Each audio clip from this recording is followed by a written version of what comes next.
I hope you saw the work we do at this committee. The push to get more sales. We call them exports, but me, I call them sales. If a company doesn't sell, that company cannot employ. That company cannot pay its taxes. That company cannot grow. That company should not exist. It is eating the space of those that should utilize those resources maximally. That's how a country should be seen. If you are not selling, you are not growing, you are not employing. So if you see the work that we do, you want to go beyond just elections, because elections is an event. And I apologize, we should have reached you earlier just to explain the connection of our work on economy and what this means in an electoral process. So when you go to Tororo, the elections in Tororo they are local issues that you want handled. When you go to Kaberamaido, same. When you go to Moroto, but I wanted you as media people to take a supra view, because those issues that are in Tororo, they are in Kabale, they are in Rwanda, they are in Mbarara. So if you micronize issues, you don't get much help.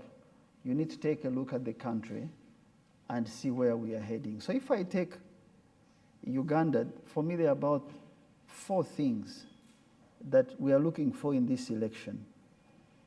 And those things, I pose them as questions because they should show you what kind of leaders you should choose. The first is growing an economy is not inevitable. There is no inevitability that the economy will always, the GDP growth and in real terms, the growth of the economy at a household level is not inevitable. It's a function of specific actions by specific individuals in order for that economy to keep growing. So the question in this election is, who has the best tools out of a toolbox to keep this economy growing so that the 1 million children who we add as graduates every year, they have a fair shot at getting jobs?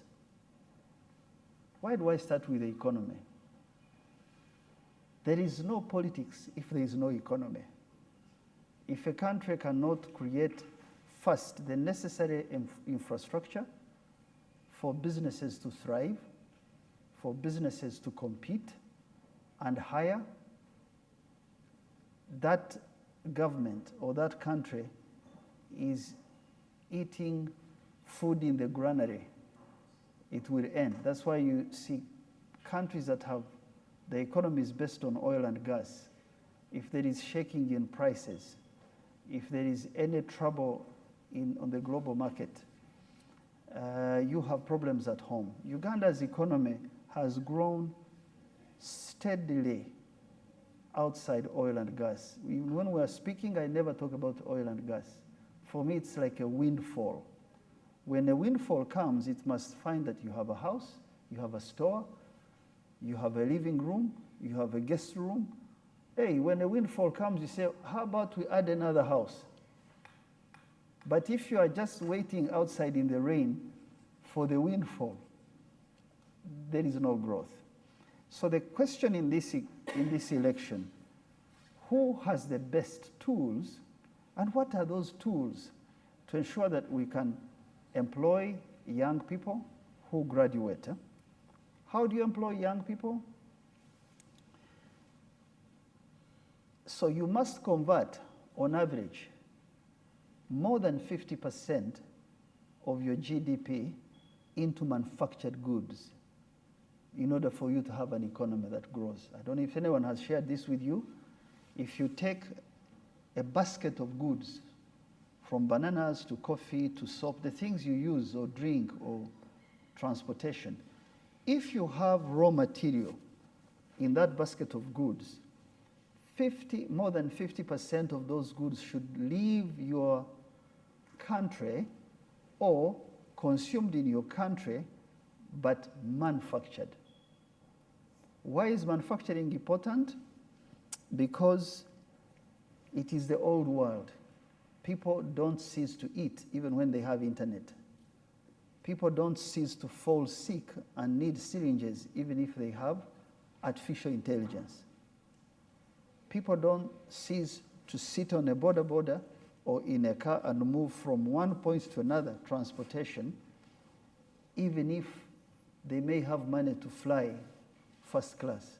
They still need to land and use vehicles. So manufacturing is an area I want you to raise questions whenever you see candidates. What are your views on converting Uganda's potential raw materials into manufactured goods? Because that's how many of the countries we know in the world grew. Secondly, if an economy does not export more than 50% of its GDP, it can grow domestic consumption. Are these terms very difficult when you're explaining them in our local community? They may be higher. So I want you to break them down and say, for example, if I cannot take cassava, let's say from Ngora or anywhere in Tororo, because we grow cassava, and convert that cassava into starch and use that starch in pharmaceuticals, because those are now three levels. There's a grower, there's a starch maker, there is a pharmaceutical maker. If I cannot take this cassava and turn them into something of a higher value that can be consumed beyond Tororo, so that in Kampala, in Kabale, in East Africa, we are consuming that product. If you can't get it that way, then you can't get it into Kenya. Then you can't get it into Dubai.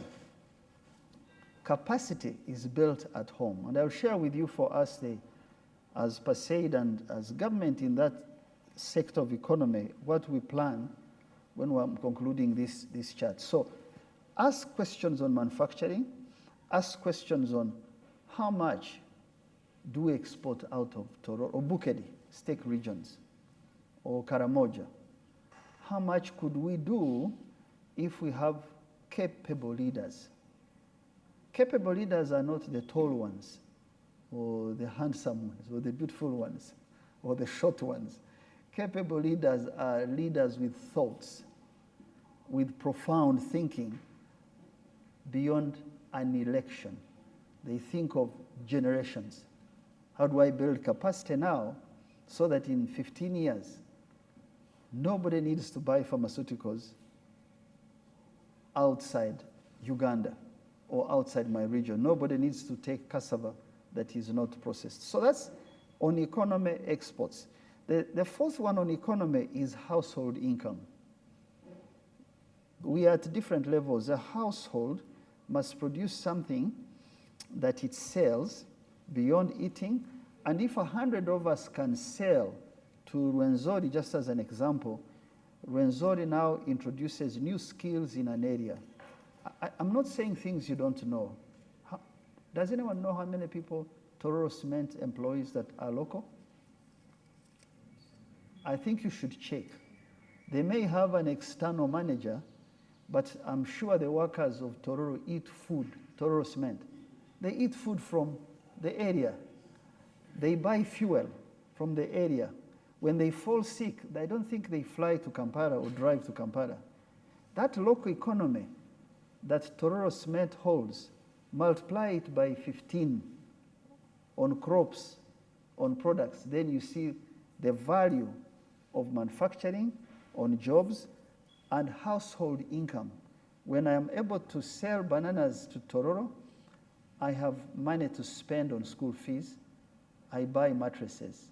You know, when kids are going to school, the total expenditure per household, incredible. The plastic industry gets money. The mattresses industry gets money. The soap industry gets money. But who's producing those things? It is the local community. So I want you to question, who has the best ideas on household income? If you are elected on 16th, I'm just posing these questions. Let's assume that on 16th, Someone is president of you, elected, president-elect.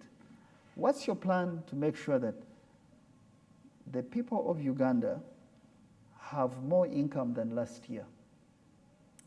You demonstrate that by the ideas you have. So this election for me is about where is the safe pair of hands and the tools in the toolbox to make sure that the economy grows.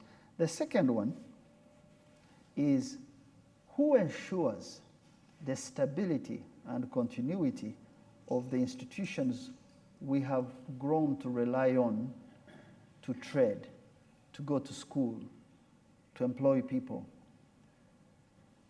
Stability, I don't have to reemphasize this. Without stability, we can't deal with the economy. But stability is not a one-man job. It's institutions. It's how the structures of the party are organized. I hope you understand that one of the parties called NRM comes from deep liberal background. Liberalism means that I have a right to vote. I have the right to see who I have voted for and votes are counted. I have a right to worship wherever I want. I have a right to participate.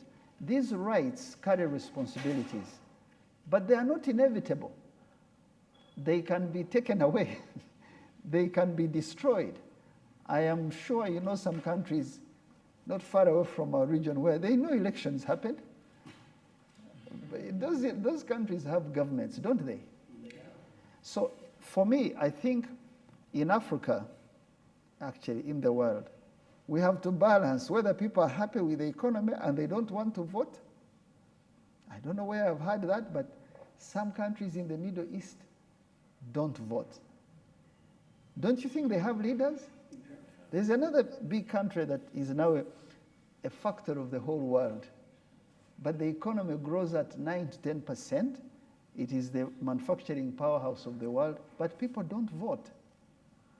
So we have, you have to thank this organization that says you can vote and at the same time have a say. I see some people who are now these days saying, but why do we have to vote every 5 years? And bring back the same people who really don't help us. Okay, please keep the principles safe. Principles and values are like a road. Without a road, you can't drive a car. So whether you are unhappy with your leader or your institution, the idea that you choose this election is about continuity and stability of our institutions. Number 3, this election, from my opinion, is about the geosecurity of our region, of our country. Geosecurity means that if something happens to me in Uganda, I can still sell my maize or my milk or my butter to Kenya and to Tanzania. And if something happens in Tanzania, they rely on a source of raw material and products because the economy is speaking the same language. But also, if we are attacked, one of us is attacked, we are able to speak the same language about the aggressor. Now, you may be buried in Bukedi issues or Kamuli issues, but I want you to know that you are too small as a country to not think about your safety, because you have the largest fresh water sources in the world. Uganda is 42,000 square kilometers of fresh water. Egypt is only 6,000. Eh? With that 42,000 square kilometers, we are only exporting 130,000 tons of fish. Egypt is exporting 1 million tons. With that 42,000 square meters, we are earning $130 million from fish. Egypt, 6,000 earns $2 billion. There's something we're not doing right. And when you are not doing it right, remember manufacturing and jobs, when you are not doing it right, there are people who are watching. And those people are not your brothers and sisters. They are not your friends. They are not your mothers. If there is an opportunity to extract by negotiation, they will. But if negotiation ends, they can also extract by force. I am sure you've seen what's happening in the world. Possession of resources is no guarantee of independence. It's no guarantee of geosecurity. Possession of money, and when I say money, people think of their pockets. Assets that you do not put to use, they attract people who can put them to use for their own people. So this election, I don't hear people speak about Africa Common Market. We were shut out of a certain market in the West. Just, we made a decision and we were shut out. What would we have done if we don't export 45% of manufactured goods within East Africa? So why are we not nurturing, growing the Africa Common Market?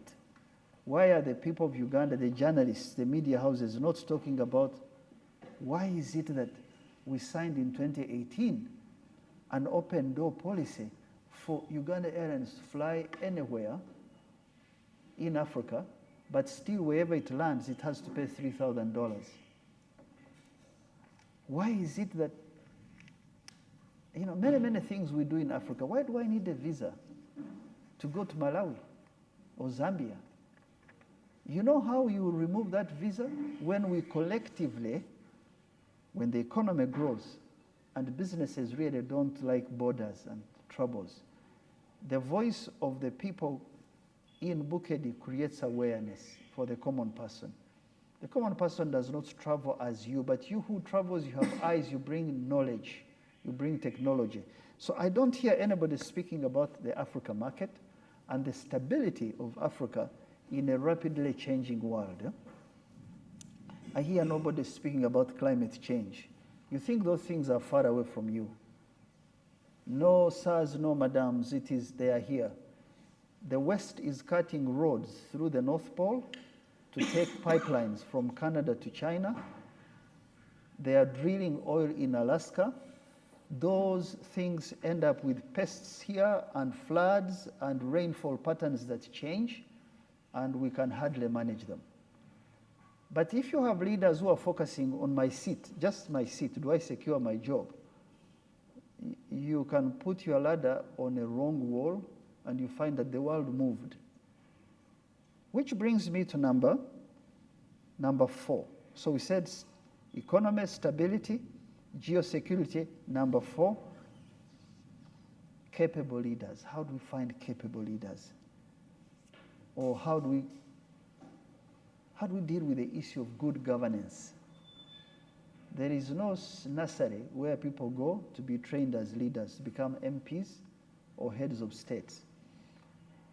I think that leadership is a collective effort. To find good leaders, we have to emphasize that political parties train the people who they deploy, because the party in government today may not be the party tomorrow.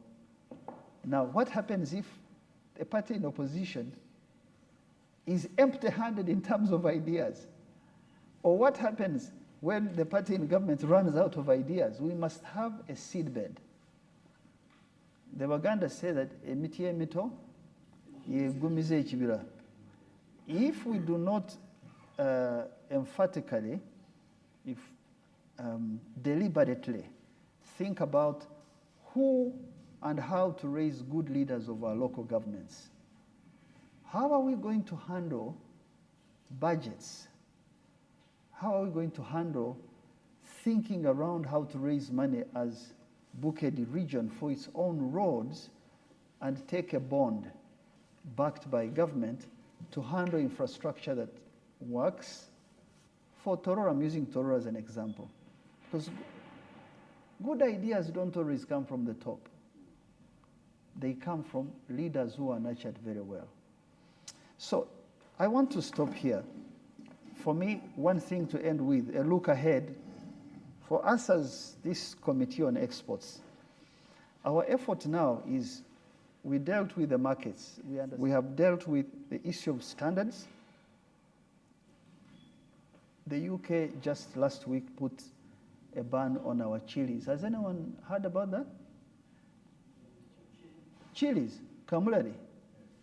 We export Kamulari, and they found, because we take it to the EU, it ends somewhere on that island. So they found that the chemicals we are using in killing the pests in that Kamulari are outdated, or they have 20% more toxicity. I saw a letter. Me, when I see letters like that, that's why I want to have, this is an issue that leaders should give attention to, because the producers of Kamulari employ people, they have household income, but there are also businesses we are supporting to ensure they export more Kamulari. How do you deal with this? We are working on a food safety IGG. Have a food safety ombudsman who takes chemicals in food, plant health, animal health, veterinary medicine, and have one house where you certify these products so that we are not in 10 institutions, each giving a certificate that does not read another. Change the laws. We're working on a new law completely in February. We pray that we have a government, we still have a government in February. The new government comes in May, that we can call Parliament and have this law to stop interception of our food in foreign markets, because it kills jobs. I don't think I have heard politicians talk about that. What goes in your cassava before you say, I have a lot of cassava? How is it harvested, planted, processed? Those questions, they stop jobs. We have dealt with how do you lower the cost of funding for exporters? We can now provide funds at the lowest interest rate for companies that secure orders to export. But now we've seen that all those things don't really amount to sufficient solution on growing the economy. So the next 5 years, we're trying to raise resources to do aggregation parks. Aggregation parks means that I can take 2 square miles or 3 in Bukedi and put infrastructure, power, water, broadband, road, and ensure that all cassava is collected in one place, all simsim, one place, whatever we are growing. And then I can take this collection and warehousing and raise more funding for the farmers, but also attract processors who are sure that this raw material will be there. They are not going through Abogo's home, so-and-so's home, 200 kilos here. There is an aggregation exercise that triggers manufacturing in Tororo. Tororo, my thinking, or Eastern Uganda, would be like a chemical foods industrial aggregation area, because you have fertilizers, you have cement, you have other products. So we think when we have that, we will guarantee food and products to the buyers. So we have an order of 100,000 metric tons in 5 years of simsim. We cannot raise 5,000. We have given this to Acholi area. They are doing the first 200 metric tons. But so what happens if the Chinese cannot get 5,000, 10,000? They will now go back to Brazil. They will not find Uganda reliable. How do I make sure that we are reliable? By insisting that we have aggregation parks. So for me, that's the focus. Aggregation parks will bring processing in situ, in the area. They'll bring funding, they'll bring infrastructure, they'll create jobs within the area, so that these jobs and manufacturing changes our social perception about politics, about the quality of leaders we get. Because now anybody just comes, as long as they have some money and they can do a lot of mudomo, we put them there. But is that a good choice for leaders? Leaders are grown like trees. They must come from some foundation that we know. So, can I stop here, Jen? Where's Fred? Let him join us and we fire questions. Huh? You want to start with questions as he comes? They're taken as casual workers. They're paid 3,000 in these industries. What do you think of minimum wage? Minimum wage. The president was in Busoga recently, where I come from, and he talked of industrial parks. I think in every district you went to was promising industrial parks. I want a take home from you on how shall this be realized and when should we expect it? These industrial parks the president is promising. Then there's an issue, investment and doing business. Foreign investors are often prioritized than the local investors. What deliberate policies do exist to support the local investors?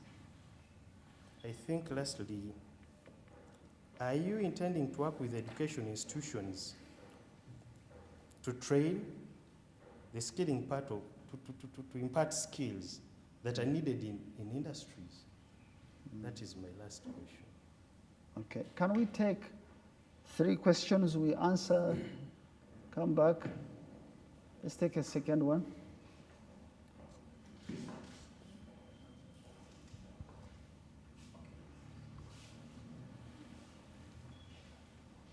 Thank you so much. By the name is Arafat. I'm a blogger from the eastern part of Uganda. I'm based in Mbale. Just in addition to my brother's key points. In Mbale, we are one of the cities that are having Sino industrial parks. I'm very happy. The government promised and they delivered.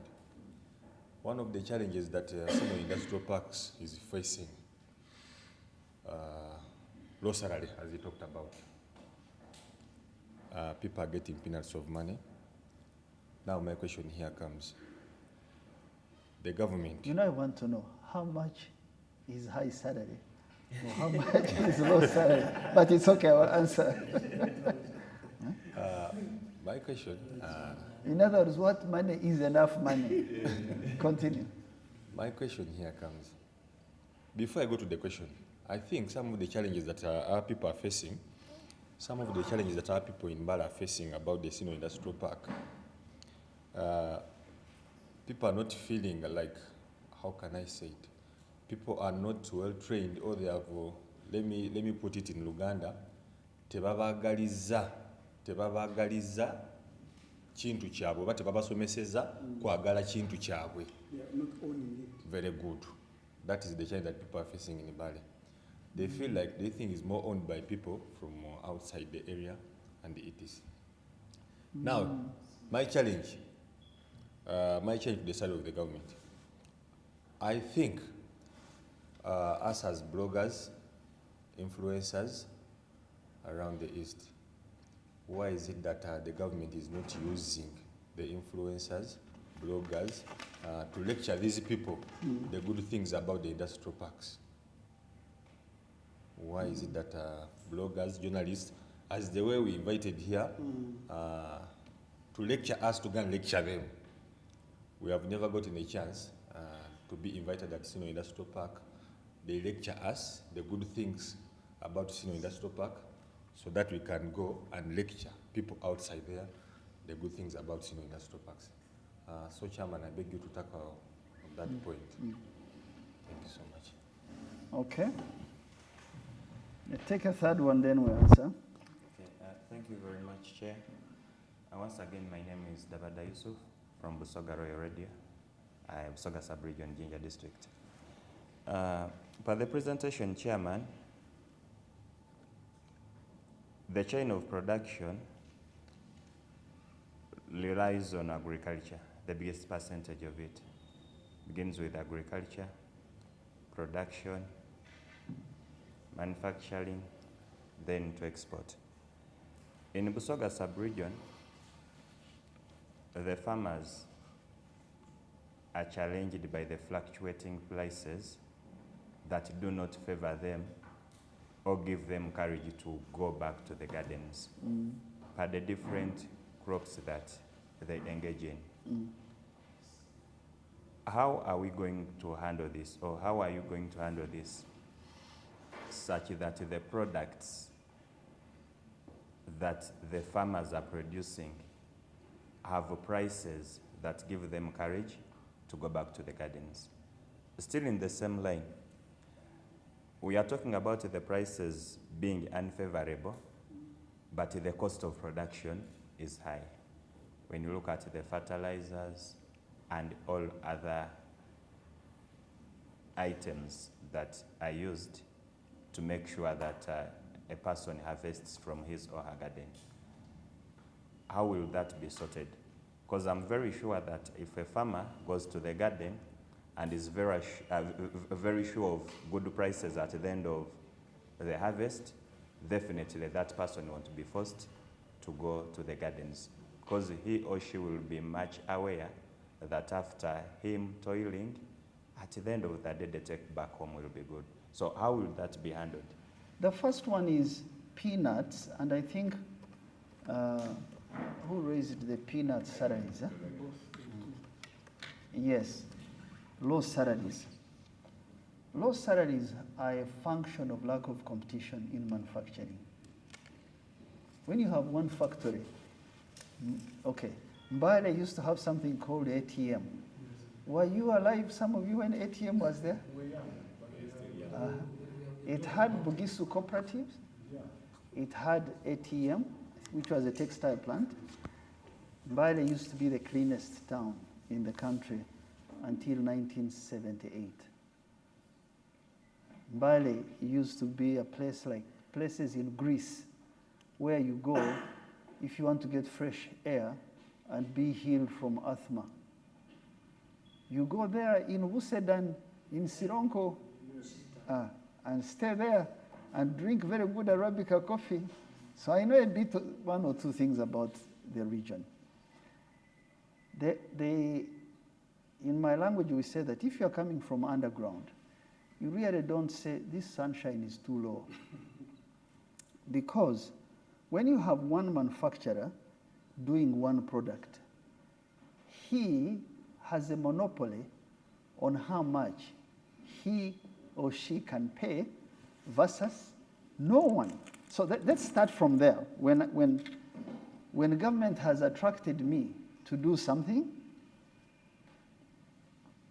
the same government cannot put me under pressure with a minimum wage. Simanya Buzia, I want us to speak the truth. Njagala tuogere in Bunyoro, we say that nkwenda tubaza amananu. Amananu is, you say the truth as it is. So we pleaded to have the same Chinese, I think, who are in Luwero, to get their colleagues to set up this park in Mbale. I think we got them land, we extended electricity, but we do not have substantial raw materials coming from Bugisu sub-region to that plant. If we check, please don't quote me on this because you caught me unawares with a question. If we check, you'll find that a substantial amount of raw materials they use are imported from the various sources of that capital. So if I want to make a cotton shirt, I import polyester, which is 35%. Or I import spandex and a bit of free, cheaper Bangladeshi cotton. But because a country really wants to slowly build its capacity, it often looks the other way on enforcing certain things. Let me tell you the danger with minimum wage. A minimum wage is good So first of all, wages, just like foreign exchange, or just like any commodity, should be determined by the forces of supply and the more skills available. In China, there's a small town called Shenzhen. It has the highest per capita electrical engineers anywhere in the world. So you want an electrical engineer to fix electricity, to make a phone, they are floating. And therefore, the cost per hour is low because the engineers are available because now I'm getting diverted, but I hope this helps you understand. A small area that was the size of Ngora. Who knows how big Ngora is? I keep using it. Ngora was cut out of, who comes from Soroti? So if you're in Soroti, you know that Ngora was cut out of Kumi. So take the size of Ngora. In 1980, put 300,000 Chinese. It's a fishing village. There's nothing. It's called Shenzhen. People come to catch something called oyster fish. There's not even tourism. Now, so why I said leadership is the brain and the heart. A small man who is 1.5 meters called Deng Xiaoping, he takes power in 1978. And he takes 2 years thinking, how do I turn this economy from heavy reliance on agriculture and heavy politicization and less production? Because he came from Maoist China. He goes for an experiment in this place called Shenzhen. He says, if I attract one company and I give it electricity and power and whatever they produce here, there is no tax, can this company be the sample, the guinea pig, for other companies related? And for me, my gain is, Mbale Industrial Park, my gain is jobs. However much pay, just jobs. So luckily, by 1992, he had attracted a company called Apple. I see that some of you may have Apple phones.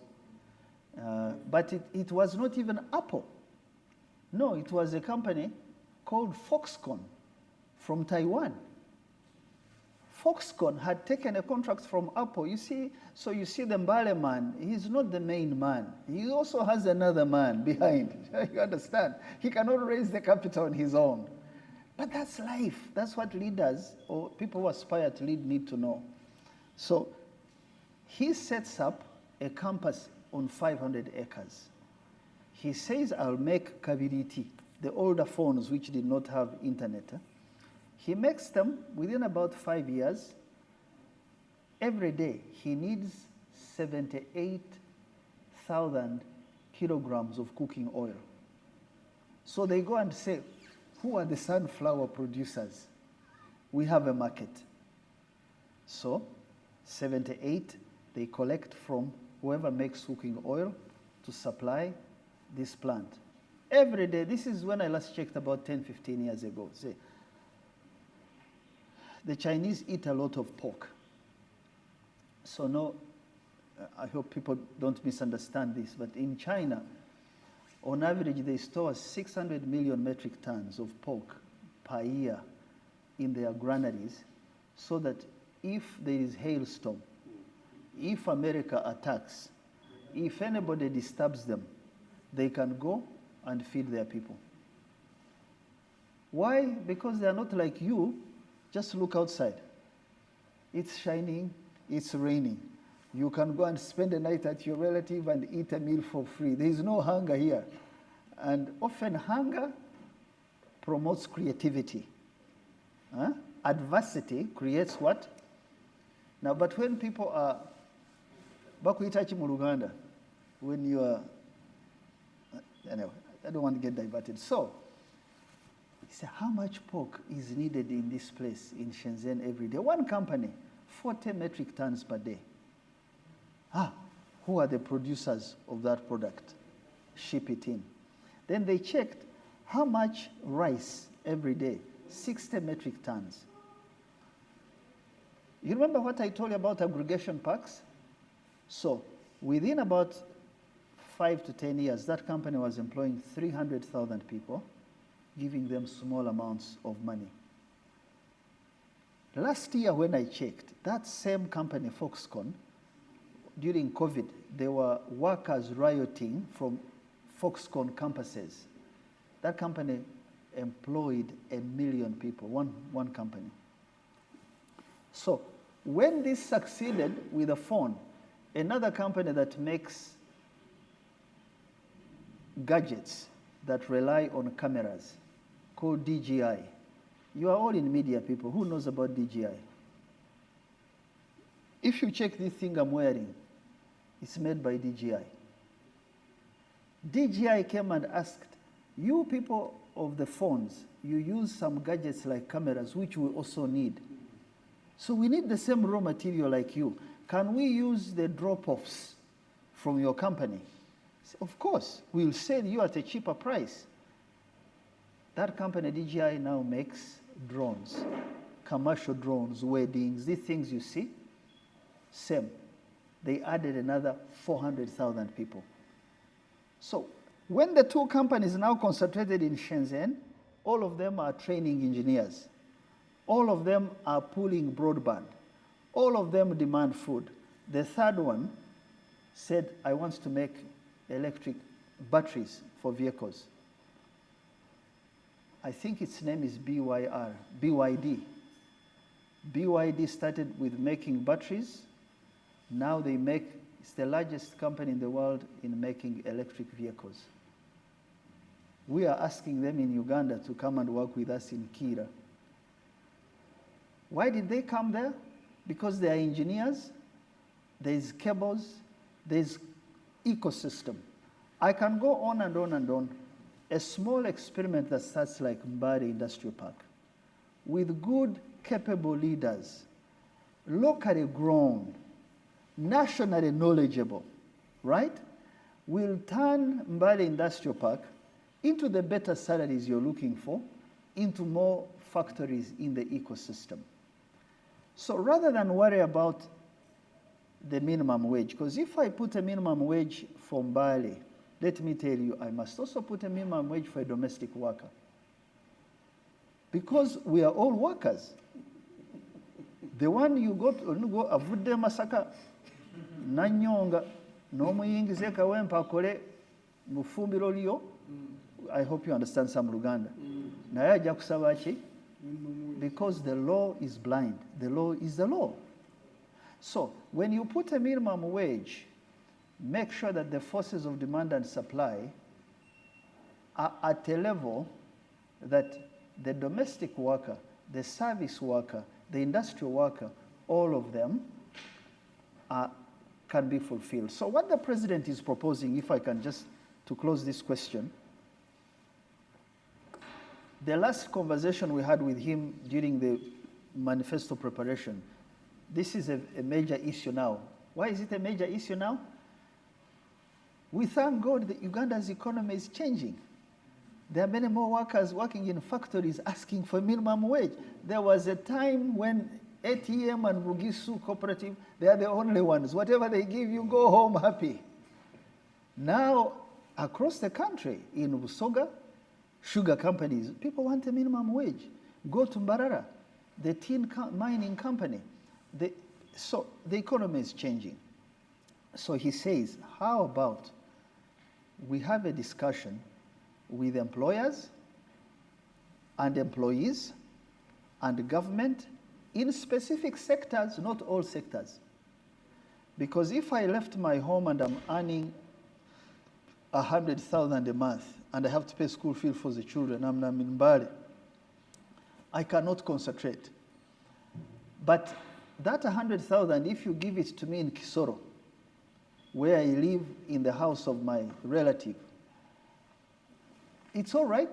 I don't pay for food. So this discussion is, we think in the next 5 years, if you are aggressive in terms of searching for ideas for what do we do next, let's bring it up for certain sectors and we deal with it. I wanted to speak about industrial parks briefly. What's an industrial park? Do you have land? That's the first question. Second, can you extend an electricity substation? All these things cost money. A substation, I'll give you an example. I have run a milk plant in my area with an equity fund as joint shareholders for 9 years. In those 9 years, we have electricity lines passing over, but if we switch on those lines in our factory, power goes off and on every 5 to 10 minutes. When you have food grade production going on, any stoppage destroys the whole batch. So we switched off UEDCL for 9 years, and we are running a 460 kVA generator, and our power cost is 1,000 shillings per kilowatt. Please understand these things, you as media people, because we say minimum wage. He who pays the minimum wage must be profitable. If you're not profitable, it doesn't make sense. So 1,000 shillings, yet the rate which UEDCL shows is 300 shillings for industries.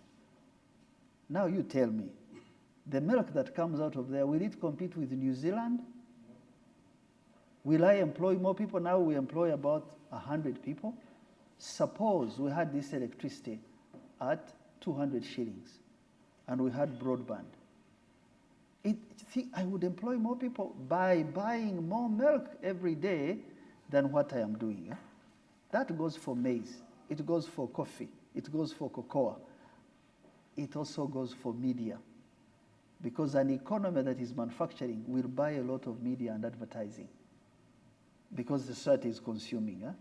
So let me tell you, to lead, you don't have to be an MP. To lead, you need to really say, what's my calling where I am? And how can I make sure that my people understand what it takes to build this community, whether I have a seat or I don't have it? Because the more happy people in your area, all businesses will flourish.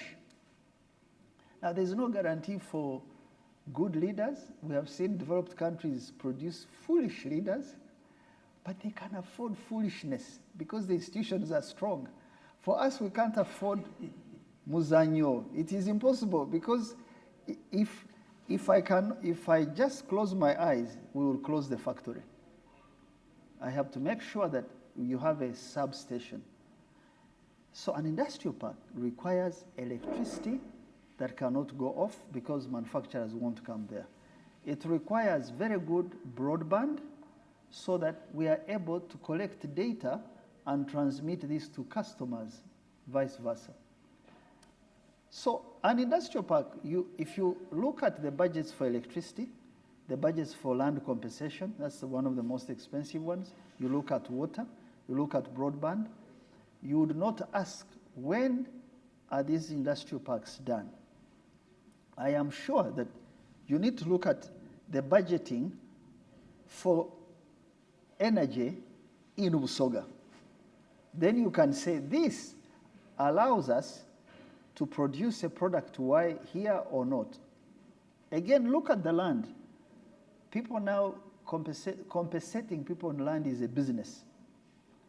And it takes years. Even when you have an investor who wants to put a plant, he won't want to pay money from his pocket to buy land, but it takes layers and layers of corruption, largely, yet young people require jobs.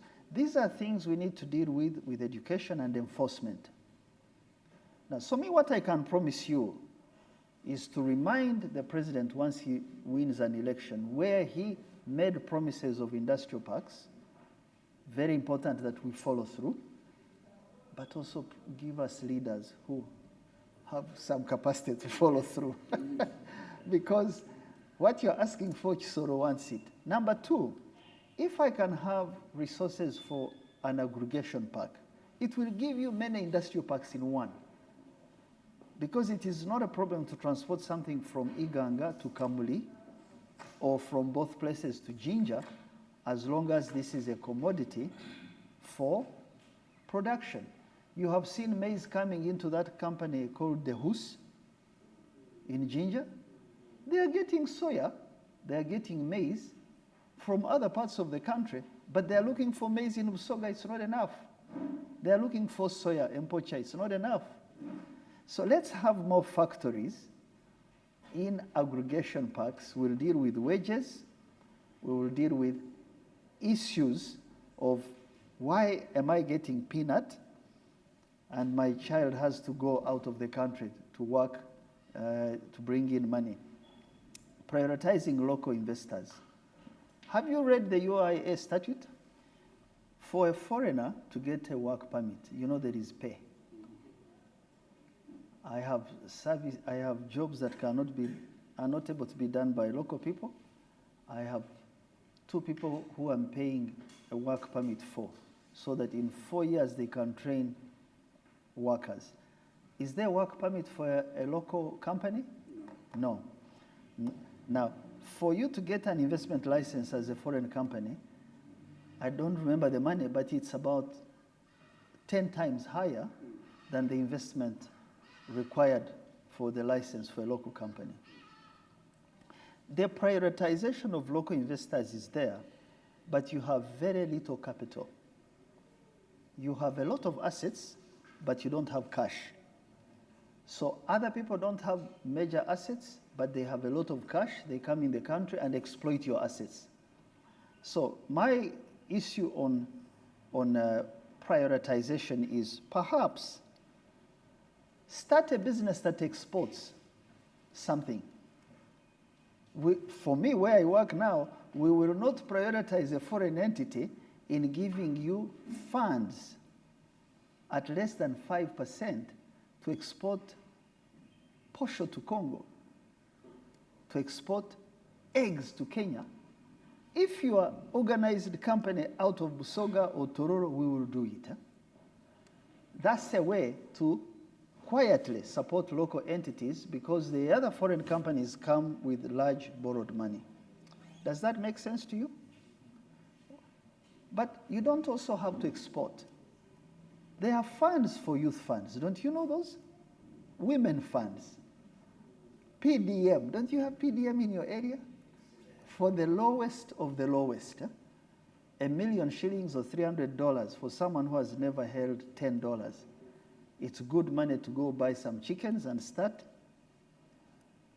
a chicken farm or a cattle farm. Bamwine here will tell you how to raise 60 cows on 10 decimals of land and produce milk and sell on the domestic market.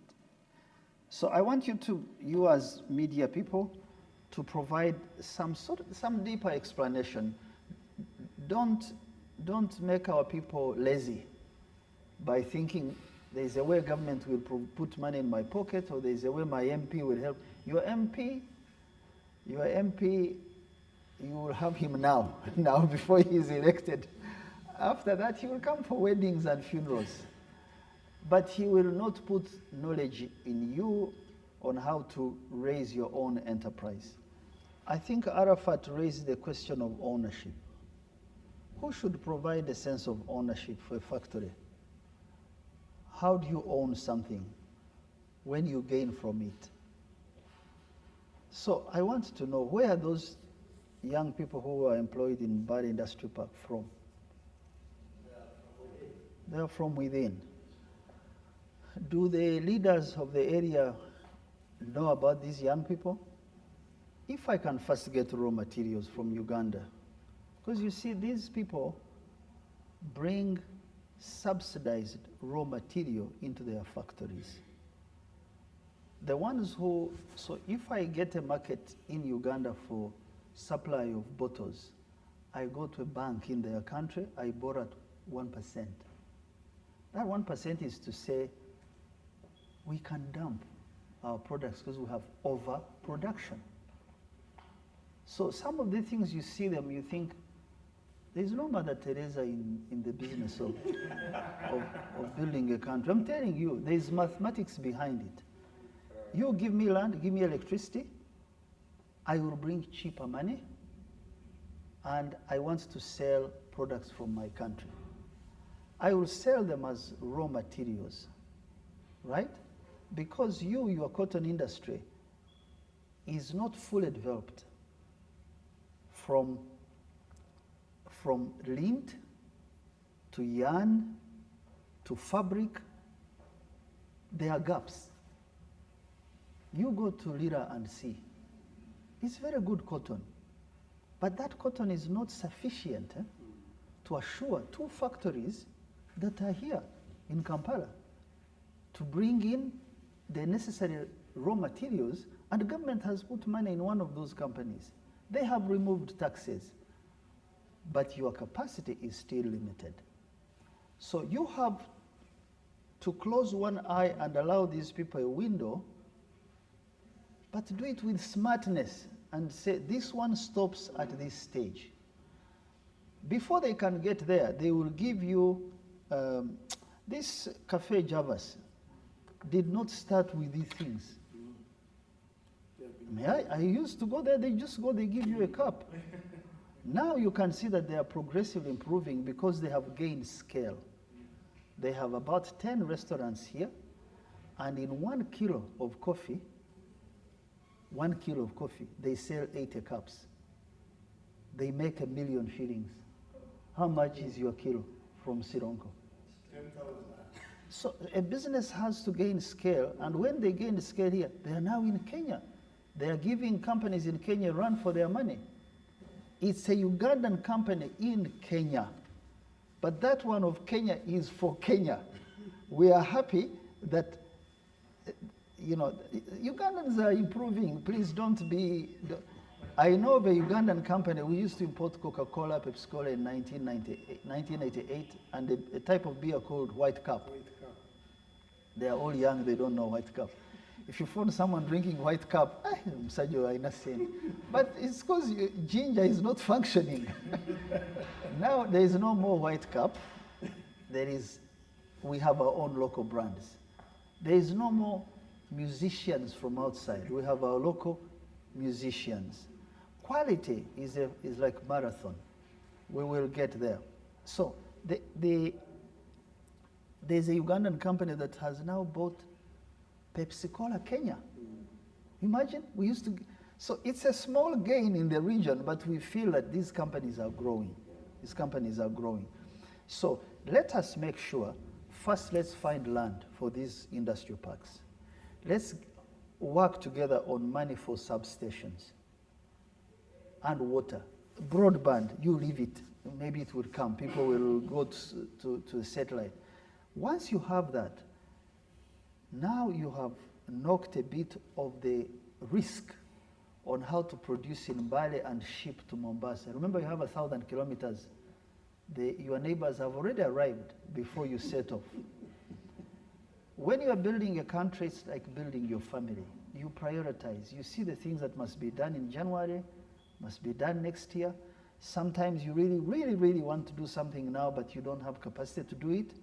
But you must tell your wife and children, we are going to pay school fees, I cannot buy new shoes. But in Uganda, sometimes you pay school fees, you buy shoes, you can't run an economy that is the size of one company in the US the way we run ours. Pay for 550 members of parliament. You calculate how many people, 550 divided by 46 million. How many MPs are we represent? What's the representation per MP? Huh? But if you go to countries that have higher populations, America has 320 people, they have the same numbers like us. So please be nationalistic. There are things which we look the other way. It is our MP, he's our minister, da da da da da. If you want industrial parks, if you want investors, if you want privatization, there are things we've got to do differently. So for me, I want to propose that the ownership element is based on, do we gain out of that plant in Mbale? 2, we are the ones who should go to these factories and ask them for some sort of community responsibility. We have graduates from IUIU. we have graduates from this technical college. Hey, when you are recruiting people, the District Service Commission should give you numbers. But you go to the District Service Commission and see. They may be asking for money even to employ people. Katwalaba ebizibu tebiva mu bali, biva ewaffe. So, I agree with you on influencers. Can we create a team, bloggers? For me, I want to work with you on exports and manufacturing to make sure that you can now, I want you to have a session with who is financing exports at 5%. How does he do it? Who gets financed? I want to get someone on standards, say, why is our food intercepted in Europe and the neighboring countries are not intercepted? Why? So things like that, you will carry them to your listeners. They will know, oh, onabadda tudamaza.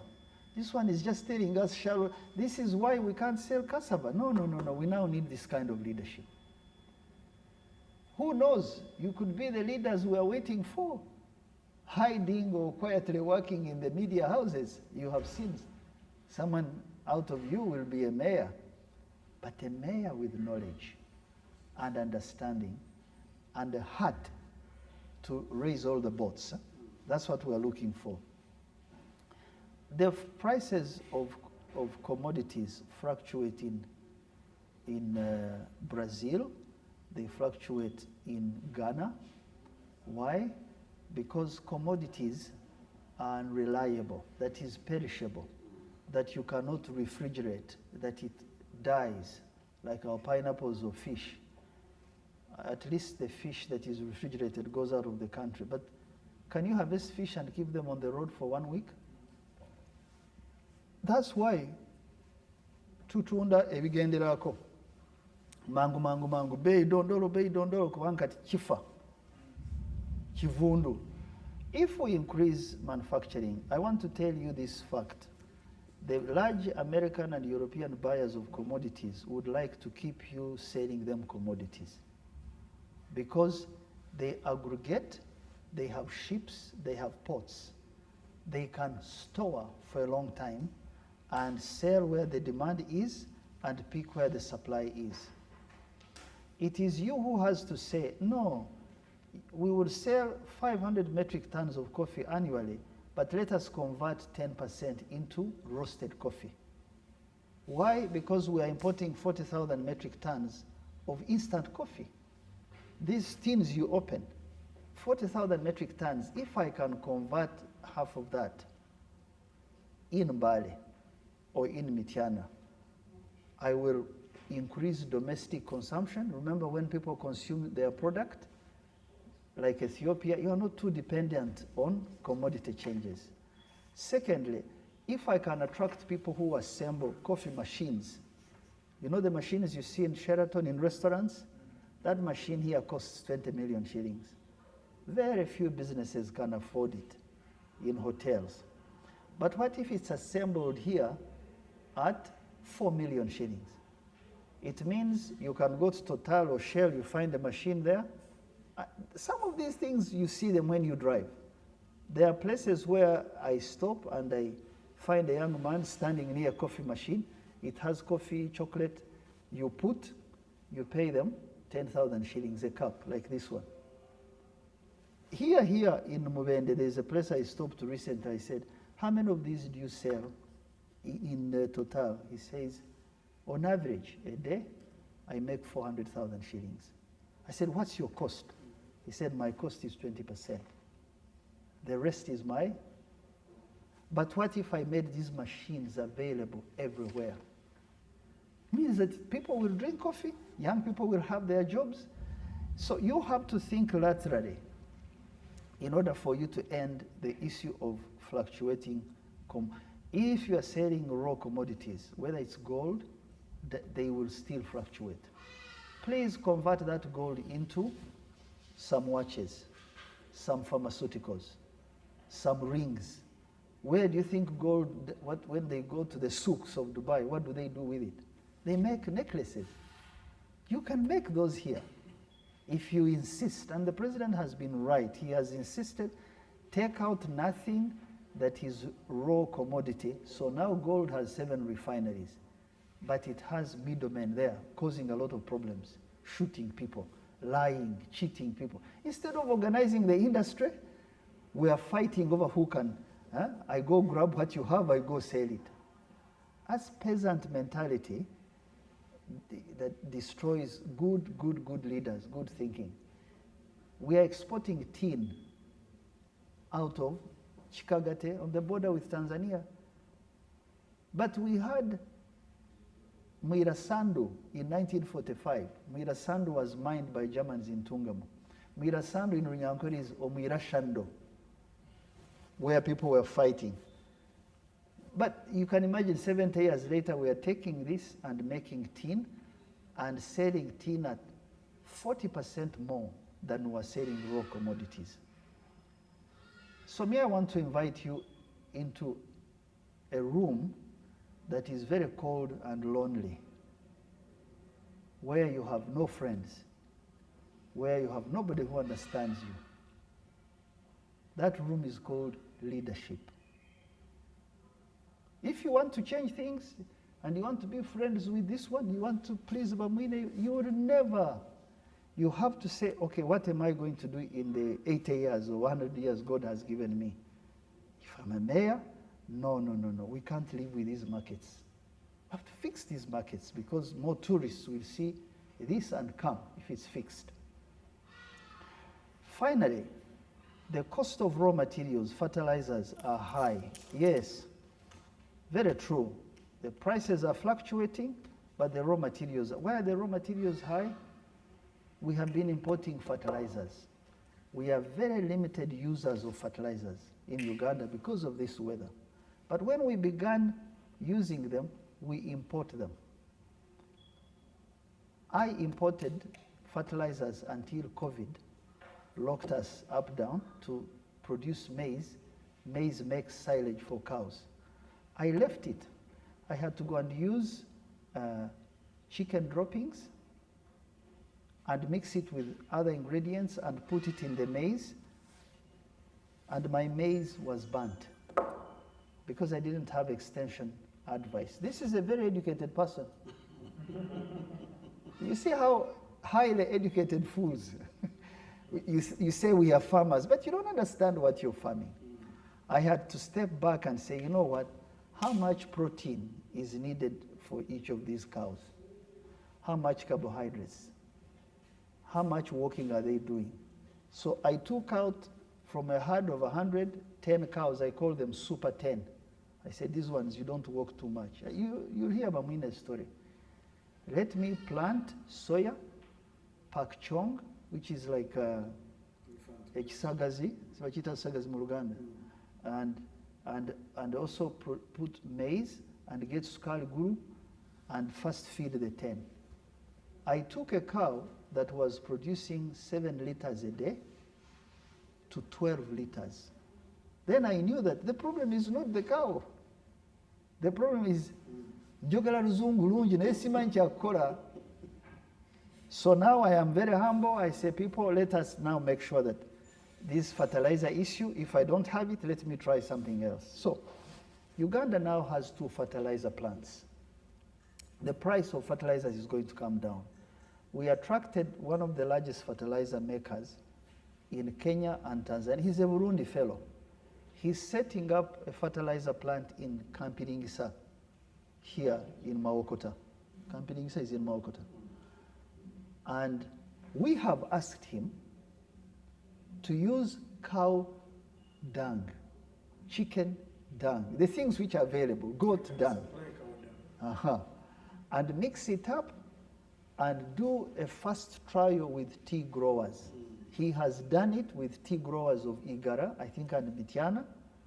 I need to check with our people here what results there are.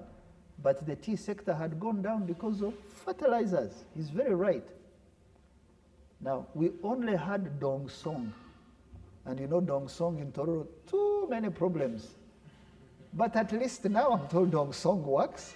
We have added a second one. Please give me a third one. We will give the same incentives. We had to go and fight to get land for Kampirinjisa. Had to fight to get. So the PS of Agriculture has done a good thing now. He has provided a fertilizer subsidy. It's government, but executed by Maif Agriculture. Subsidy for coffee, for tea, for those people who want fertilizers. So let's see how that works. Huh? Okay? Fred, do you have something you want to add on?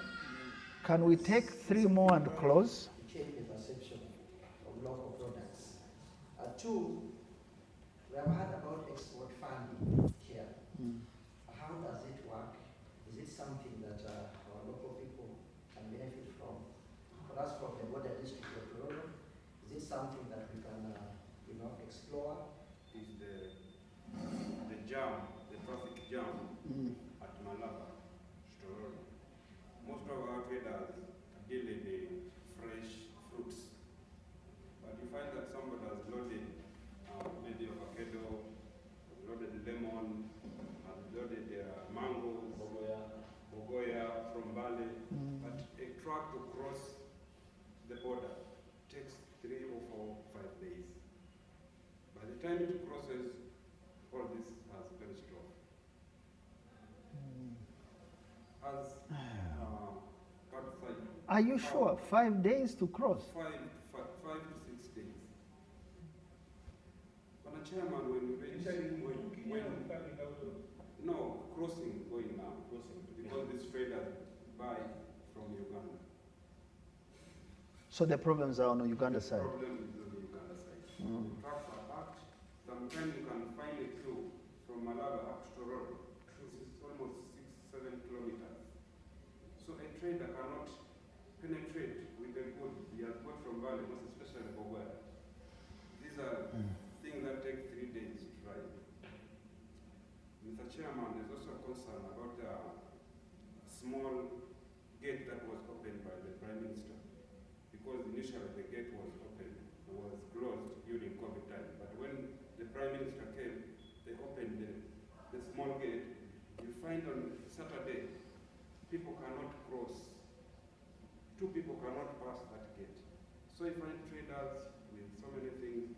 So the trading time of buying things from the other side to the other side, it takes almost a whole day. So you find that traders are now getting back, complaining of the jam at the border. Finally, I'd also like, I think that is the question I was going to raise with Mr. Bernard, right? I will not repeat that. So that is my concern, Chair. Good, thank you.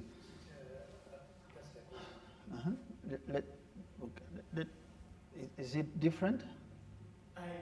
Let's keep it one side, then we come to you. No, then. Thank you very much, Mr. Chair. Bukindi, as a sub-region, has been surviving on rice for a long time. The president came with an idea of alternative of fishing, but there is no strategy to promote fish farming and Bukindi. Yet Bukindi is now the poorest community. Also, we grow cassava, but cassava, the market is not there. I don't know whether because there is no value addition, and also there is no strategy to promote value addition of cassava, leading to this collapse of the state. We used to grow tomatoes in eastern Uganda, Bugisu, and today we import tomatoes. What is the problem? Have we been importing? There has been allegation that we get fake pesticides, which has destroyed our soils, and now the Kenyans have taken advantage. We now have to import tomatoes and mangoes. Importing mangoes. What is, there is a question. Are you able to find the price at which you sell these products? Because the cost elements could drive the business across the border. Well, Meaning that for you, for an acre of mangoes, you are 20% higher than the Kenyan because you are doing it here, another one does it 10 kilometers there, another one. So it becomes, I'm just thinking, how can that be? Because Kenya is across. It's just across. And today tomatoes are not there. We have to import tomatoes. Fresh, of all things. But you see, Chair, Chair, can I add information on that? if I can just add a bit, me myself, I have 3 acres of mangoes. I planted these mangoes, I think 4 years ago. With the advice from With advice. an off-taker of those mangoes? Mangoes are not doing well. No. I just want you to see, I plant mangoes. I have bire. In fact, I left mangoes because I had to do monoculture. Because when you do multiple, Yeah. it's too much. I used to have pineapples, mangoes, cows, bananas. So now I cut the banana plantation I left for eating. I left the mangoes in the field. I do spot weeding because the market is very small, 300 shillings a mango in my area, but it comes far in between, small. So I concentrated on coffee and milk. I've also put coffee right now. But what I found with mangoes, I think I'll answer those questions. But what I want to know, did you consult who would buy these mangoes before you planted them? So you, yes, please go ahead. There was a time when government supplied Hashem across the two lands. Chair, you talked about improving the livelihood of the people. And you know very well Bugisu has been surviving on coffee. But the concern in Bugisu is the fertilizers that are so expensive. And in your communication, you hinted about putting up a fertilizer factory around here. And Yeah. one time we do recall that His Excellency was in Toronto, also opening something to do with the fertilizer. Dongsong factory. But it's not in existence. It works, but I think it works below capacity. Mr. Chair, the Osol factory does not work. Okay? They It's- had the confusion with legality, and one went to court and defeated the one that started, and the factory closed. Okay. Now, But it's shut down. It's closed, there's nothing happening. Let us ask from legitimate sources and see what it is, because recently, just to not take away from your question, when the tea people raised an alarm on the price of tea has fallen from 800 shillings to 150. And it is because of poor quality generated by lack of fertilizers. Government took money to give to Dongsong to produce for. Then they took another amount of money to this company, of Ugandan Burundi company, to import from Tanzania, because remember Tanzania is one market with us. As they set up, they bring fertilizers. So you can't tell me that they receive money and they are closed, but that's another story. Let's. Okay, the other concern with the farming in Bugisu, you know, Bugisu has been, in history as we are told, Bugisu was doing very well initially. But the circumstances that have forced Bugisu to be linked to Karamoja and Soga, it's a concern in Bugisu there. And when you sit with some other people, they will point a finger at government. Then the other thing, the concern that I wanted to raise is concern. The other one. Why are they pointing a finger at government for poverty levels going up? Yeah, with the way government is tackling issues of poverty, more especially the programming that government has come up with. Like now, my brother cited in yoga, in Tanikwa, those programs have not yielded anything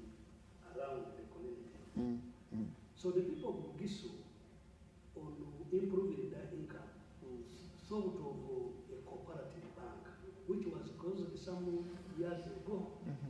Maybe to complete that one, we'll do some outside. But the other thing, recently the government compensated unions with lots of money About the land. But we just don't know whether government has taken up an initiative to find out if really these monies were taken to the farmers. Because for us in Bugiso, like we had two unions, that's the Masaba Cooperative Union and the Bugiso Cooperative Union. And we are told both of them will compensate. And one of our leaders was arrested. But he's now scot-free and yet money disappeared. So the way government is handling the issue of corruption is also a concern. Then lastly, this government recently we saw His Excellency launching a program with the Kenyan government of putting up this railway, standard gauge railway. And Mr. Babwini here, It's a Turkish company, I think, not Kenyan. The Kenyan one was different, was the steel, iron and steel. The other one is Turkish. Babwini here was talking about linking Uganda being a landlocked country, but currently it's not a landlocked, but a land Linked. link. Now, we cannot have a land link when we don't have the railway. So it's also another concern. Maybe those are the concerns. Can we answer this quickly? The president launched the standard gauge. It's now a mega forest. Yes, if I wanted to grow town, it's a security problem. So let us answer these. This company has had middlemen, several middlemen, that let's say, let's call this primary production. Primary means, at farm level. This buyer has been transporting to Kenya. I mean, who had a very good example on delays. Yes. I want to explain those delays, what I know about them, but Kenya is buying at a very elemental level these things. Sometimes they even come to a garden in Kiliandongo and they take. They even come with chemicals, put in that thing, then they check that it's a aflatoxin coming from that, because they tried it from the That's a function of organization. When people are not organized, you see that door? If they tell you to carry it, it's very heavy. If you find it locked, you come with a stone, you can't pass through. But it is turning on a small thing here, a swivel, or here, empata. Without empata, the door cannot open. Organization is like that. And this is where management and organization beats us. Because when they come to our gardens, they don't find a cooperative that has rules and regulations on. You can't take his maize without telling us, because he is alone, or he is linked to this one who has nothing to do with maize and simply wants to collect. In Kenya, if you go to Eldoret, even up north, they gather all their products in the lowlands and their landing strips in those Kenya highlands. They take out cabbage, they take out flowers in the plain there, and they go and land in Britain, and a truck comes at the bottom of the plain and picks out and goes straight into Sainsbury's, the supermarket. The supermarket trusts that this process is clean. Now, you don't have that, because for them to do that, there is a cooperative they have picked from. So, but let me complete this. So now, this buyer might be selling to another entity, if he's an organized buyer, someone called an off-taker, in China, in EU. But this buyer needs money to buy from these people. These people need crop finance, even for them to plant. The buyer needs working capital. Okay? This one needs a finished product that has a standard that China wants, or whatever it is, that is shipped competitively in terms of logistics. And they also want it sometimes just in time. Just in time, so that they don't have to keep inventory. There's a whole lot of demand this person is asking, and when this person comes, he looks here, he doesn't find anything. He comes here. I am sure you've seen people who don't look like you walking about in, in certain parts of the country. But this one, what are they looking for? They want to buy coffee. Because this person, most likely, they have borrowed at 2%, and they have a large government behind them. The government also makes roads, gives you money for roads, for water, blah, blah, blah, blah. So when they come, they are looking for, is this person capable? When they don't find capability, they come here. But remember here, they don't know Adam from Eve. Do they give this man money?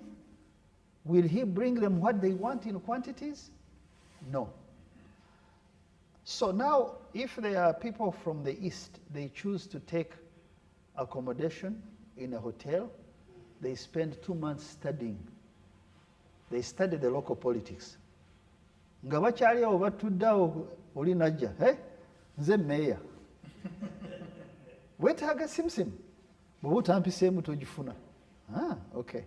Then they go back and talk and talk. Then when they're still there, someone says, I am the DPC. I will arrest you if you don't.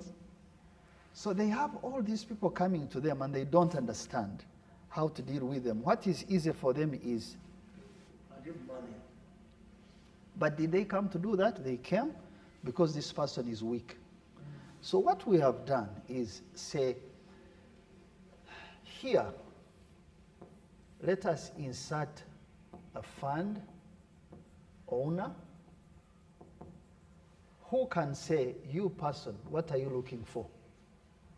This one has an office, speaks English, da da da da.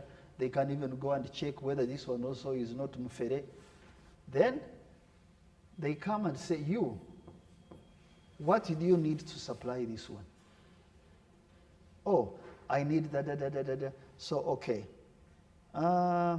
So they say, why don't you have this? This person says, I have loans. I took loans so that I can. Then, when I took loans, I gave them my land title, and I have no money. I have no collateral to raise any more money. Okay. But these things he's telling them, often the land title is in 3 names. This is why the other bank took it. He has declared that the land title is in his name, but he has 3 wives. And they start quarreling on the piece of land, and the banks pull away. Issues which are behavioral. So once this person has understood these issues, he or she now says, but let me see, which farmers here are organized? You see how this person has become so busy? He has to understand the capital needs of this person. Capital is not just money, it's machinery. This person may want to dry the grain.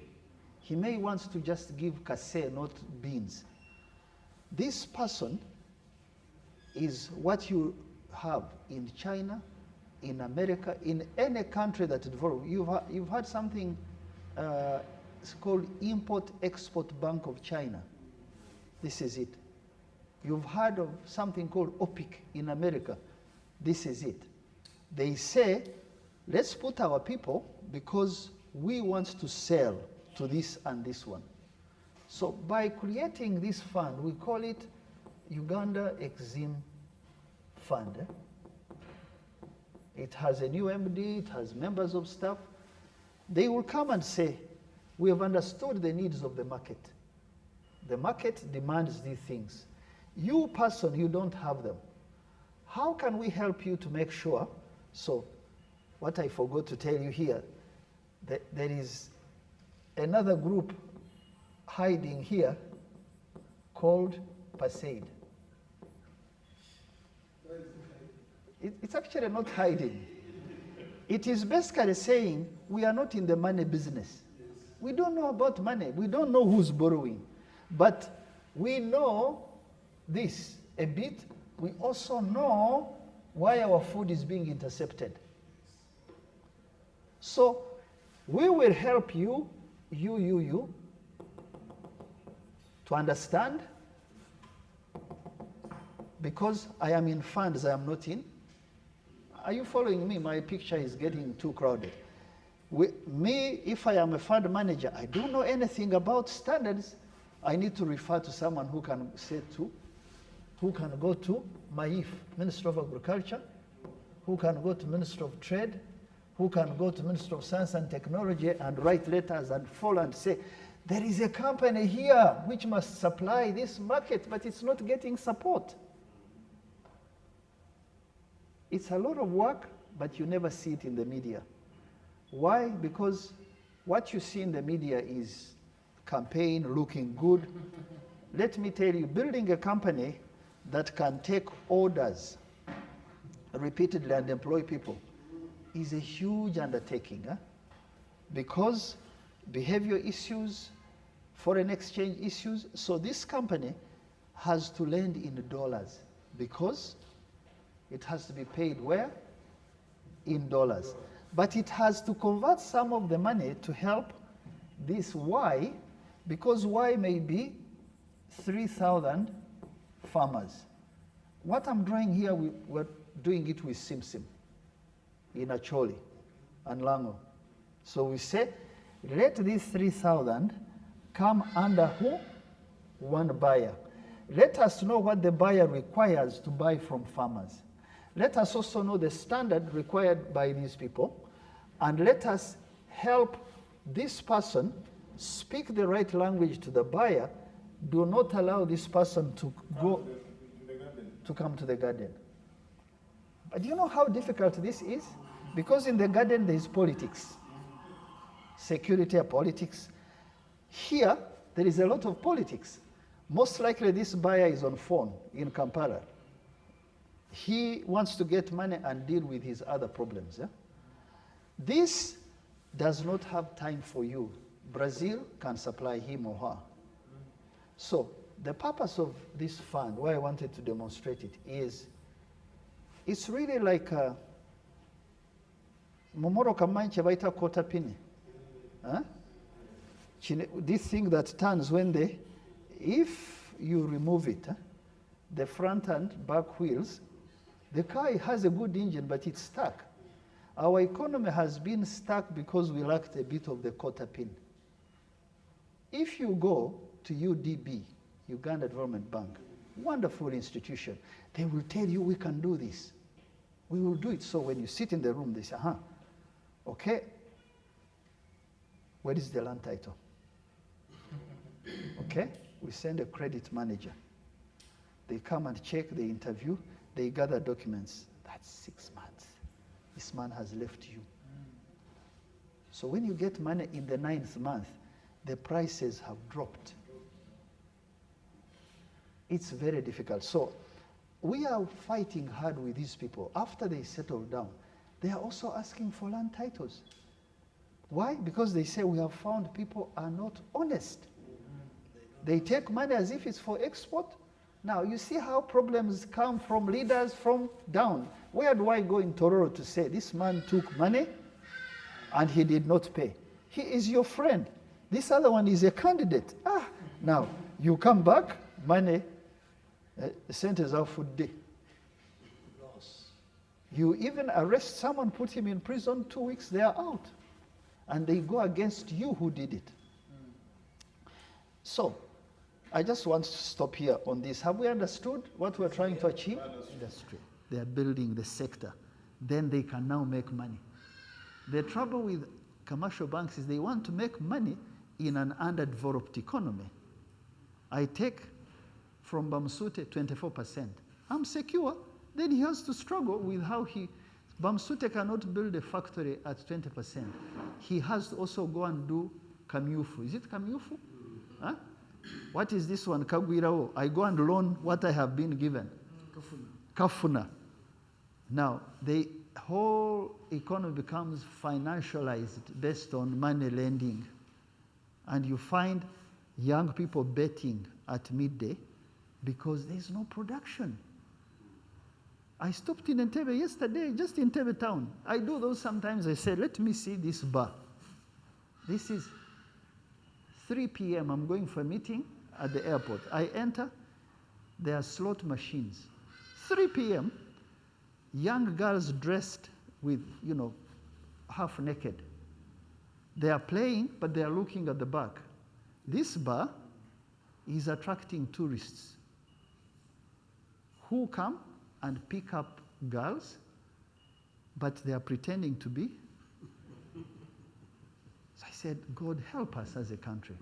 This is industrial labor that is floating at 3 o'clock. But that's because, you see there, why many people who are supposed to be in Y are riding motorbikes. They are in cities, they are supposed to be there. Many people are supposed to be, you see at that buyer aggregation, many people who are supposed to be there are speaking very good English after university and waiting on a land deal in Namanve to make their money and become rich. I am telling you, production, I have seen it myself. My father started a small peasant farm in 1963, November. He died in 1999. We still were peasants in 1999. We started collecting milk. The tanks failed, no insurance. We closed. I had to go and pitch for an equity fund. I give you my land. I bring some little money. You bring expertise. You bring machinery. When COVID hit, they said, no, we cannot stay here. We want to leave. So what do? Do I lift the factory and take it away? I said, no. I will take a loan and we keep it. We closed for 9 months. No, it's a talent. Often you are born with, but you can express it through business. So before, we were dressing like this. Were we naked? Weren't we making Olubugo and? Before we got this, weren't we drinking from something? Now, in my language, we call a swan, a plate. We call it Antarctica. Antarctica is made out of wood. It doesn't break.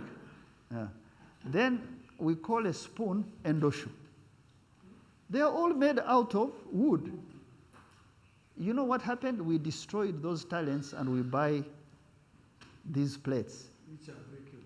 Now, when the president says Entandikwa, Emyoga, he's saying, what can you do that often does not need school, that often is out of your talent, and we can fund it. Now, the destruction of Emyoga is what makes people perceive their products as bad. Because in my language, again, we call a foundry where you make iron, we call it a chirubi.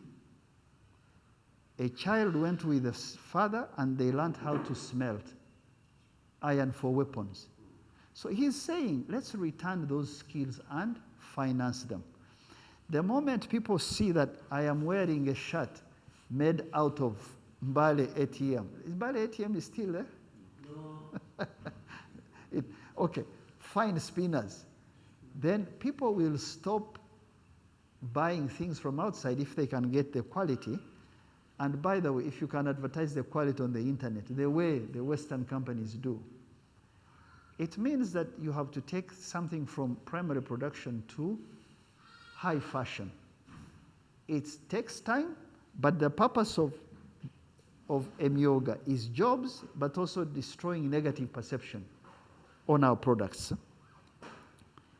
I think someone has to help me understand why is there poverty higher in Bukedi. So Bukedi is close to the market of Western Kenya. Bukedi has physical infrastructure to cross. Bukedi has extremely industrious, educated people.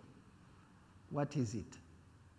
It could be, one, that we are not specializing in a sector strong enough to make sure production gets to a scale.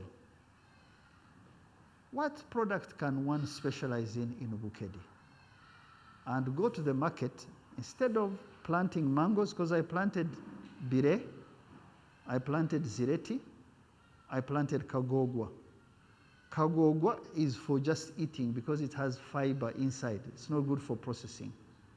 Bire and Zireti are soft inside but big. Huh? Huh? I want to help you on that. There is a group you brought here. It's called the GGI. It's supported by the United Nations. This lady called Regina. Regina, yes. Huh? They have identified land in Tororo. Okay. About 300 acres. Uh-huh. They are setting up an industrial park there, similar to the one in Lugazi. They invited you to Gandhi and open this place. You'll find time maybe. So these people don't know yet. Huh? They don't know yet. And they are zeroing on cassava, maize, and mangoes. Whoever wants to invest in juice extraction, you're going to be facilitated to almost 80%. What they need is your product. Cassava, the same. And they have also identified land in Kumi, supported by Honorable Kasai. He has been talking to you. Kasai, yes. He offered land, 50 acres. There is power, and they are going to put there a processing plant to extract all the food values that they can get from cassava. For ethanol, pharmaceutical, food, and starch. And you know they are based in the Ministry of Water. We've been with them here with Alan and me. So this for Tororo, we are in touch with a gentleman called Okoth in Mulanda, in Tororo. Mulanda. Can we do this, Thomas? You know, now you need to pick leaders amongst yourselves and sit with you, Thomas, and call Regina, so that we take away this project being either technocrats or driven by politicians, because these are people who want something done in the area. Then for me now, I want to know, what do they want from the government side to make sure that it works? Huh? Yes, in Siwa. Some gentleman has identified for us land in Siwa, about 200 acres. They want, instead of having one in Tororo town, they want to have another industrial park that will be feeding into the other in Siwa. So maybe you need to get in touch with us, and then we see. So poverty can be defeated when you have a collective product that everybody benefits in the value chain. In the parts of Nkole, Buwekura is Gomba, parts of border with Tanzania, the milk market now has a stronger value chain of producers, aggregators, and processors, And you'll find on an average day, so much money is in the industry, but it trickles down. Trickles down to the one who has 10 cows and the one who has 500 cows. But we used to grow coffee only. Parts of Ankole, we used also to grow bananas. Those are no longer a major issue, right? Because there's a second and third leg. So I think you need to strengthen one product, maximum two. Then we go to the market and get orders. And say, China, can you buy this cassava at this price? So all of us grow cassava, but what kind of cassava grade? Something like that. Huh? Don't plant or grow something which you've not checked the market, and you also not check that the neighbors can give you scale. You may be the best, but when you are one, you don't have enough land to satisfy anything. Then finally on poverty, it's also probably a function of leadership. Huh? And I'm not blaming leaders. I think should have been number one. Yeah. The leadership does a role of demonstrating, but you can't blame people when they don't know. I may be an MP or chairman LC5, but I may not know, really, frankly. In my initial remarks, I said, can we create a seedbed of leaders who are based on answering issues like these before they can answer how big my tribe is or my religion? Because those are simple. They are necessary. What matters is, does the person understand that he can take 3 companies from Tororo and use them as an example to go to the market, to get orders, to get funded, to aggregate? If they can achieve the complete cycle, that's a leadership that solves the problem. Fred, can you talk about the U-Gift? Why is money taken back? They said people who are below the poverty line are 33%.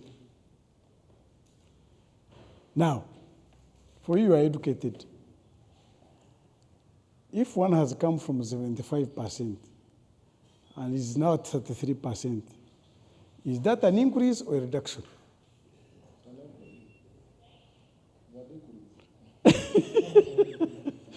Because we have been here.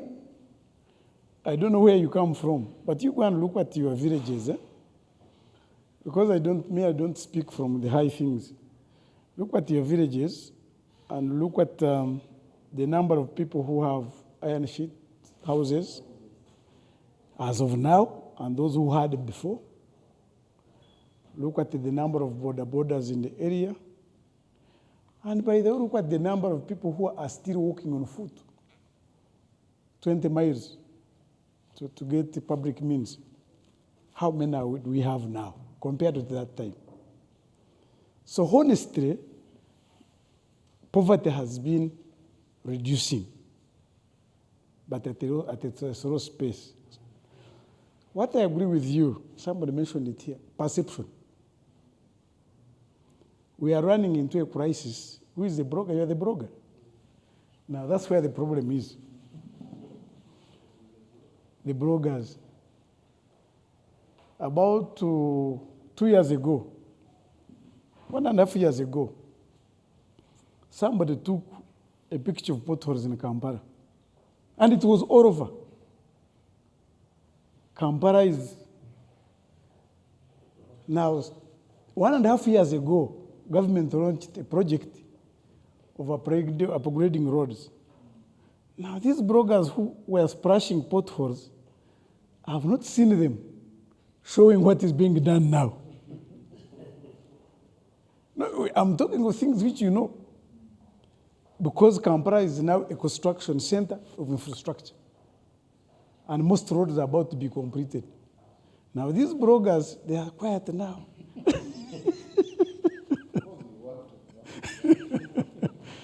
So that's where the problem, that we have created a perception in the population that there is poverty. Those who studied economics, poverty is relative. Now my English is not the best. There is, if you don't have, for instance, money, you are walking from your home to the road to get a public means. Now your biggest aspiration is at least to manage to have a bicycle. Now, once you get a bicycle, now the aspiration is to get motorcycle. Now, when you have a motorcycle now, you want a four-wheel. Do you see what I'm saying? At every stage, somebody is talking of poverty. Now, in Uganda, there are two things which emerged and which are very good for me. One, most of us, once you get money and you have been renting, the first thing is to buy land. At least a plot, not so. Now, if you buy a plot today and somebody met you the next month, will you be having money? No. But are you poor? You don't have the money. You don't have the money. Yes. I don't know how to say it in English. You are broke actually, but you are not poor. Now, another crisis is going to start building. Whatever money you get, still will not have what? Now, when you are talking to the that's how people speak. But the man is building whatever money he gets until you finish, then other challenges come in. Another issue which is also good for the country, largely in the country, people want to educate their children. Whatever money you get, your child should go to. But that money you have taken to school, you have paid school fees, so you are broke. And also, if you have many children, you will perpetually continue complaining. But if you sat down and asked yourself, how was I 2 years ago? And how am I today? Now, for you media houses, you must help us as a country. Even you help yourselves. The perception about poverty is not the real poverty we're talking about. The perception we're talking about is moneylessness. Money in the pocket. Yes. That's the right word. You don't have money in the pocket. You cannot afford to go and drink beer because you are not going to sell a product to go and buy beer. And that is the poverty people are talking about. You don't have disposable income. But in terms of assets, people are not doing bad. So what is missing is the disposable income. That's why the government and the president came with the issue of PDM. Because that is what we call microeconomics. The economics that look into your pocket. Okay, you want to do business? Yes. What is your problem? Capital. Because most people have been spending a lot of money in money lenders. In Uganda, they call it Mbata. Then you end up paying them all the profits. And that's why government has said, no, let every parish has its 100 million. For urban centers, now they have increased it to 300 million. To be sincere, if you have 300 million in a parish for lending, in business terms, in 2 years' time to come, the song is going to be different. Now, as Chairman has said, the problem now is the patience. How do we manage it from now to 2 years? Because we need food today. We need school fees. We need today, not 2 years. So you people who are on the microphone, you have now to continue educating the population. PDM has come. How are you using this money? Because some people get it and misuse it. The day he gets it, that's when he thinks of a second wife. That's when it's... I told you somebody, I met a boy today. He showed me, he was holding a phone of 5 million shillings. And he's renting. And he's very poor, really. He may find he has no data.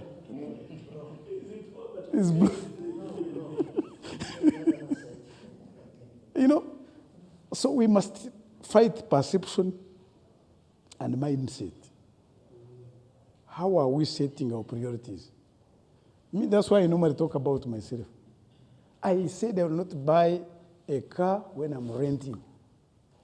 He's my witness. When I was still struggling, I could not call somebody who has more money than me.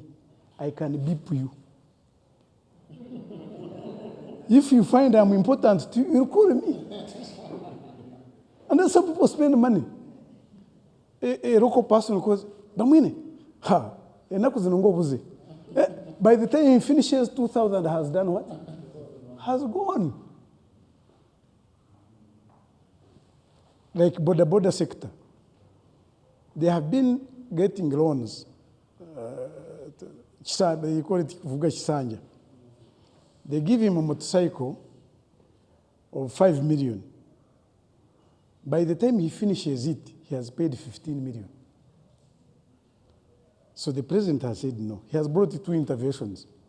One, he has given them their seed capital to loan to themselves of 11 billion, such that the motorcycle now can end up at 6 million.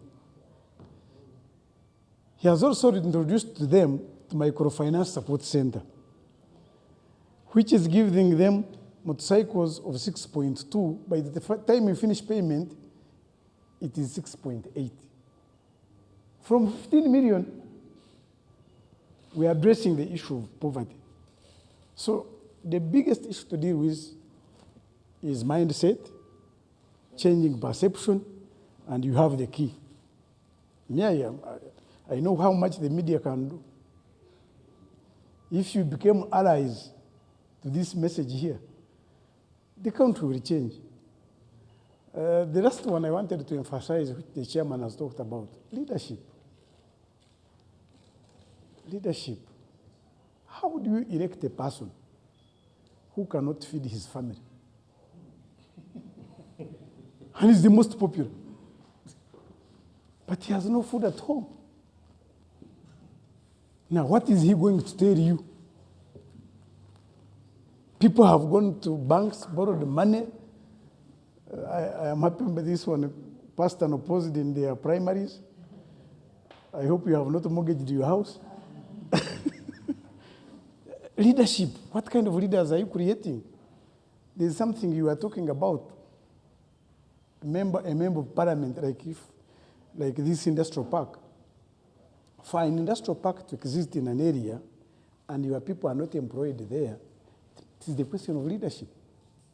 Where are these leaders who have engaged the factories to say, if you want accountants, we have 10 of them. If you want engineers, we have this number of people. Now, the leaders, they are not confident. Because after all, most of them don't know even how to speak English. Now you're going to talk to a Chinese, to an Indian. It's a problem. I found it in a week here. So what I did, I told the chairman LC5 and the cow, we created a database of the educated children in the area. So I personally led them. So I could have meetings of these manufacturers. And I say, please, if you have a job for salesman, we have these children. If you want accountants, we are here. If you want these mechanics, how do you call it? Welders, we are here. And I can tell you, I left when the majority of people were employed. So it's a question of leadership still. Fortunately, this is an election time. In your program, help us, give us 2 minutes and talk about the quality of a leader that should be elected. Unfortunately, you are not talking about anybody, but you are telling the whole country, the whole public who is listening to you, at least look at these qualities. Not every Tom, Dick, and Harry. So really, I want to appeal to you to join us. I told you, me, before I come to this kind of work, I start with cow dung at home. And so my children also, they get a challenge. They say, now an old man, educated, a leader, is in cow dung in the morning. How will they remain in their bed? Even those workers of mine say, "Ah, when they are gossiping about me, this man is, how can, what is he looking in the cow dung? But me, I'm trying to demonstrate to them, don't look at the commissioner today. I have come from somewhere and I have some skills. And I can live with a job or without a job, that salary job. So equally, even you, try to demonstrate, try to sensitize the population so that we can change the minds of the people. Yeah, so you imagine if, first of all, you have a joint scanner. Second, you make sure that this scanner is run by a private profit-based entity, which is paid per truck cleared. Because now, whether you clear 10 trucks or no truck, you're still paid. These are solutions I would want for us to think about with government in partnership with Kenya, because there are international companies that can do that job for very low pay out of what they collect. Instead of you saying, I'm employing my people, but they stop the larger business. I want to call the Commissioner General of URA and understand traffic jam of 5 to 6 days, Malaba, with bananas, with avocados. Please let me find out. Huh? Jen, let's get that and the issue of pay before 12. Because I've seen fake messages of UCC. Please withdraw all the money you must withdraw on 12th. If you don't, the banks will be closed, the internet. UCC has put that those are fake. Even this could be just meant to anger people. But there could be enemies within. I am here, but I just don't like the system. So let me find out both. I'll call the Commissioner General without wasting time, so you can go. I wanted to address the issue of vote and go home. I think it's important. I want you to know that there is nowhere in the world where people vote and stay in the polling booth or in the voting perimeter. You can check the laws of Britain. You can check the laws of any other country.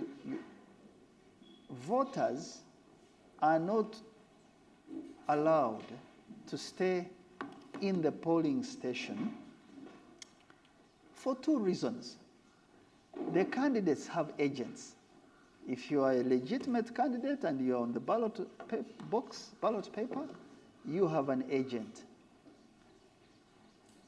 If you don't trust that agent, this is another matter, because we don't know now. All agents, all candidates are saying vote protection. So work through your agent who you have listed with the Electoral Commission in time to ensure that they are your eyes and ears, right at the box and at the counting. But remember, there's something called security services. Every country has security services, whether my perception about security services is negative. Because without command and control of security services, you create room for post-election violence. So let's not be like children and pretend that, it's going to be smooth. No, there are people whose business is violence because that's how they justify they were cheated. I'm being really frank with you, because there are people who will lose their jobs or who will not have an explanation if they lose in a place where they thought they would win. Why do you think we have independence in NRM? Because some people genuinely were cheated, but some people did not expect to lose, and they don't realize that in a race, one wins, another one loses. No two winners can occupy the same decision-making authority. That's not natural, that's not normal, that's not anywhere. So, whether one has negative perception about security, you need security presence to give confidence and assurance that if there are some negative elements, there'll be police, there'll be crime prevention at the site. We all need it. Sadly, it distresses me that an election, which is an event, in African countries becomes a bone of contention. People withdraw their capital, people stop work. There is no life, there is no blood that is equal a vote. Nothing. 100 years from now, none of you will be here. There will be elections, there will be Uganda. So why don't you focus on ensuring that first you mobilize your people to come to the poll? Whether you are in government or in opposition, make sure that those undecided voters, they are your battleground. Convince them to come and vote. Because some people will be on social media, but the night before they'll go into a bar or they'll just go out of the country and don't vote. So my call is let everybody come out and vote. Because to exercise that right is to make a choice on who should lead you. Come out whether you oppose, whether you support, come and vote. The more people vote, the more legitimacy any winner or loser have to make the policies we want. Now, having said that, the communication around go away is what is wrong. It's not the fact of not being in the ballot box after you voted. No, it's the way I think it has been communicated. To go away does not mean that you don't stand 20 meters and they count. You see, people, the NRA, or at least the nucleus of NRA, went to the bush on one strength, that someone cheated in 1980. They picked a box that was full of votes. They added the votes of a loser, and an illegitimate government had 5 years in government. You are all young, but please remember that. On the basis of that, we made reforms that say, first of all, the boxes should be transparent. Secondly, people should we should count and people hear. This is to assure people that the reason people died in the bush, the reason insecurity ended is you must trust the system to deliver a verdict that is legitimate. Staying away 20 meters is not saying stay in the voting booth. What security is telling you is that when you stay at a distance and announcements can be heard, you are not, remember, towns are crowded.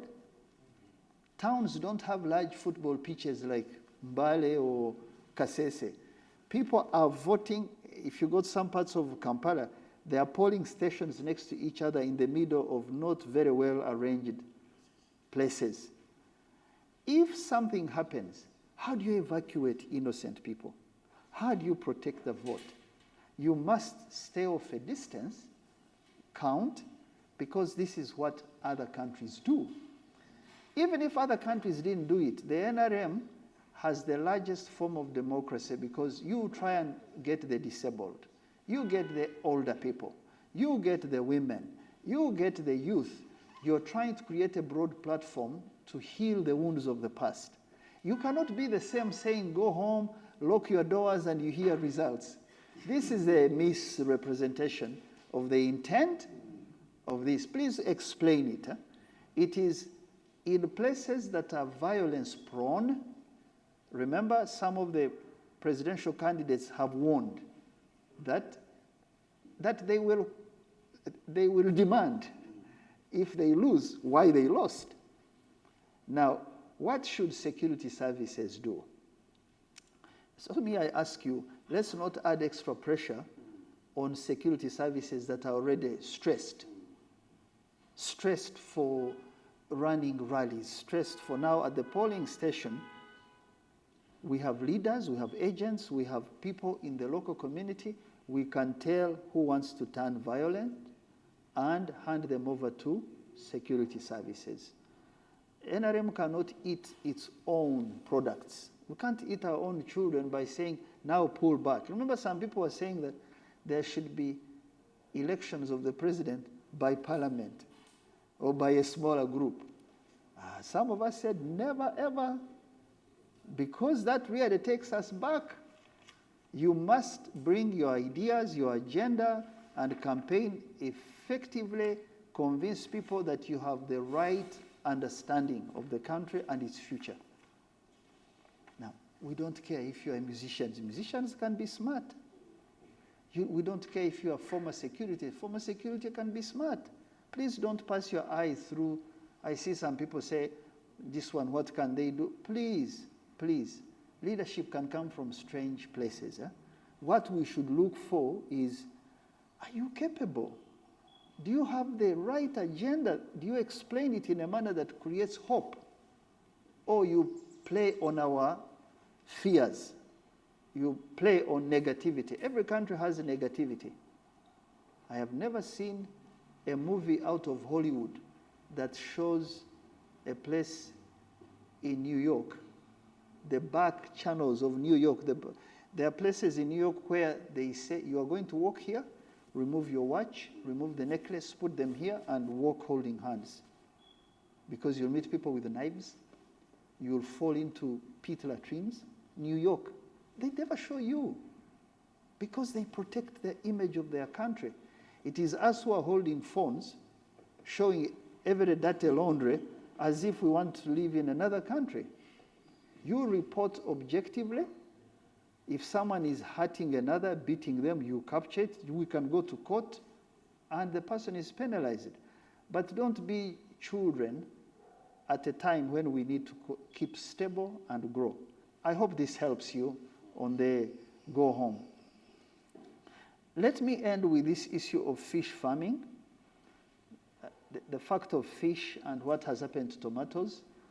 So we have 2 fish feed mills, because you can't raise fish, even if you want, without having enough fish feeds and enough fish seed, fingerlings. Some people have worked out the type of feed that you give to a fingerling. It gives you 800 grams in 264 days. Us, we have some of our species, the traditional tilapia. Tilapia came from here and went into other countries. Tilapia niloticus comes from one of our lakes called Mwitanzige, Lake Albert. Now, they went and changed, improved it. Let me not say changed, improved it. And for the same days, gains only 300 grams. Theirs gains an extra 400. Meaning that for one fish, I can get a kilo. But for some of us, I need 3 fish to get. I can't compete when I do fillet. Now, you need the right seed and the right feed. Now, we have 2. The Hus in Jinja, fantastic plant. I've visited them. They have a modern way of producing fish feeds that float. You know, when you put fish feeds in the... Jen can explain this better than me. If food has no buoyancy and it goes down, the fish don't feed. But if it floats, they come out, they eat and go. Now, Mr. Mandela, Omar Mandela, is doing a fantastic job at Busega with another one. In between them, by end of next year, they may have 100,000 new metric tons of fish feeds. We will have solved something. 100 metric tons, do you like numbers or you get tired of numbers? Because if you are media people, you should understand some numbers. For every 1.5 kilos of fish feed, you get a kilo of fish. Meaning that the extra 100,000 metric tons we are getting, Uganda will add on another 60,000 tons of fish. If we are at 130, we'll now hit 190. But our target is 1 million. We are very, very, very far away.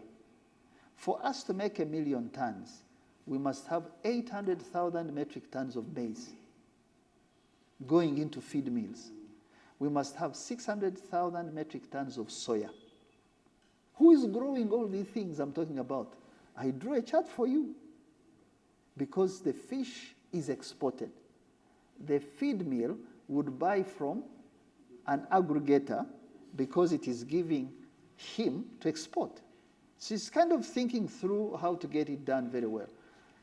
Now, when you have 800,000 metric tons of maize and 600,000 metric tons of soya, you can guarantee food for 1 million tons of fish. But you'll have a very interesting byproduct. It's called soya bean oil. Soya bean oil, we import 100,000 metric tons as a country. That's $80 million we are donating. If we have 600,000 metric tons of soya, it means we reduce our import bill. You see how things are connected? So me, I'm asking you, if you are interested in production of fish, let us get the producers of feeds or people involved. We can arrange a session with Mzee Mandela because he needs people he can give the feed. You need the fish to sell. Let's go to the pure private sector to private sector. And then we say, but I don't have money to make a pond. That's another story now. Let's go to PDM or Emyoga or YouGift and make these ponds. But first get the market. The understanding of the market and the raw material is the knowledge you need to use if you want to specialize in Bukedi and say, let's reduce dependence on rice and have more ponds. Does this help? Yes, it does. Okay. Let's get an arrangement category. I went with you to Mr. Mandela. He needs people he can train who can buy these products. We have not followed through. Help me talk to Maria when we reopen, and see if we can have this. Tomatoes, people, I have to find out, why are you producing expensive tomatoes?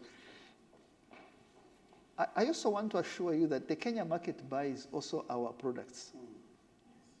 When I was in high school, we were importing bread and Coca-Cola, everything from Kenya.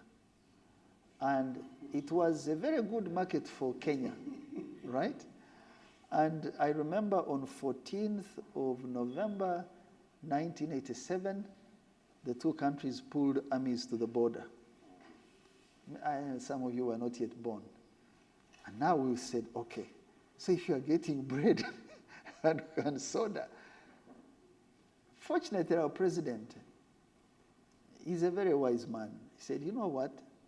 These people are scared of what we have done here. Stand down. Mzee Moi, we don't touch electricity. It keeps flowing. And everything, take. And then Kenya, there was a stand down. 37 years later, Uganda sells $600 million to that market, and they sell some. Okay? We're good, fine. There's another way to fight. I like that. So please do not underestimate the fact of Kenya being your market. There are some things I do quietly that you don't see in the news. I go and look for the permanent secretary of the Ministry of Agriculture, because that's where the business people of Kenya are going to get licenses. And say, I'm pleading with you, help me allow more milk, allow more beef, but not cows, cut meat, allow more posho, but not maize. Because he knows the companies which are doing this. Then also he says, but why are you stopping our fish? The fish came from Naivasha, Turkana, and you stopped it in Kasese. Oh, then you have to go. Who stopped it in Kasese? The owners of the market of Mpondwe. Many problems. So we have to keep that market, but please find out. If there are low-cost producers of tomatoes, you switch and produce something they will never produce. Because they have things they cannot produce. They have to irrigate, their costs will be 20% than yours. So find out as we work together, what are the numbers on tomatoes and what do we replace them with? Let me end with Bugisu. I think Bugisu, I liked Fred. I think we need to know these things ourselves. I feel that I don't want to rely on government figures, although I support the government, but I want to know, why is it that Emyoga and Entandikwa is not distributed very well in Bugisu? What's the issue? Could it be local leaders' disagreement that if I'm not the one doing it, you cannot do it? Or I get it, I am the leader, it's mine. I don't know, it could be an issue. Or there is a general lack of elite care about the value of these things for the common person. We may be asking for a minister position, we may be asking for an industrial park, but after you have the park, it looks at you, you look at it, you have nothing to supply it with, because you have not focused on Emyoga and Entandikwa. Can you give us these numbers, this information, that one can pinpoint and say, here, local government, permanent secretary, help me deal with, because that's, in government, that's how you look for allies. If you find an ally who can solve a problem, there are others who don't want to solve problems because Ruabogo is the one asking. No, we don't do that. Well, there are those who will solve problems because they know in the end it will catch up with them. So I really want that you give us actual examples on what one can do. Mr. Chairman, before you close down, I'm sorry to interrupt your submission. We have a problem with some places. I know you know Namatala. Namatala Hall is the most highly populated slum in the whole of Uganda, where I'm representing as a cancer. We have More than Kasokoso, more than Chifumbira. of around 30,000 in one ward, and they are getting 100 million. But it has changed now. No, that is what you are looking at. No. So if it is 100 million, now how do you expect this money to be distributed in the 30,000? And it is a slum, it has ghetto, it has, we try to do your research. But the good thing is this ghetto structure has helped, because the money for ghetto also came and helped some. But the money for PDM we cannot benefit in because of the highly populated. And yet the government wrote an initiative of no more administrative units to be created. It's continuous and developing. So Yeah. it's still there. No, not only that. Urban centers, Yeah. the formula is going to change from 100 million, 300. But maybe to supplement on what he's saying, But- for Giso, surely you will need to do some research. Recently, when the disasters hit Budoda, people in Budoda, the way they survive is through hard work. But when they were shifted to the camps, Yes. there is a lot of poverty. Then the other thing, women, there is as if something that is deterring a man and a woman to meet, because they are in different camps. So when you reach those areas there, you just look sometimes which Buddha, which Bamboo, which is also hotel, you find the truth that way. So the issue is unique from other places. Yeah.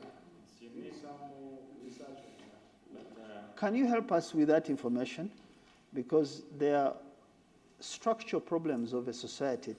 Structure means that if you don't have educated, skilled people, the jobs will go to foreigners.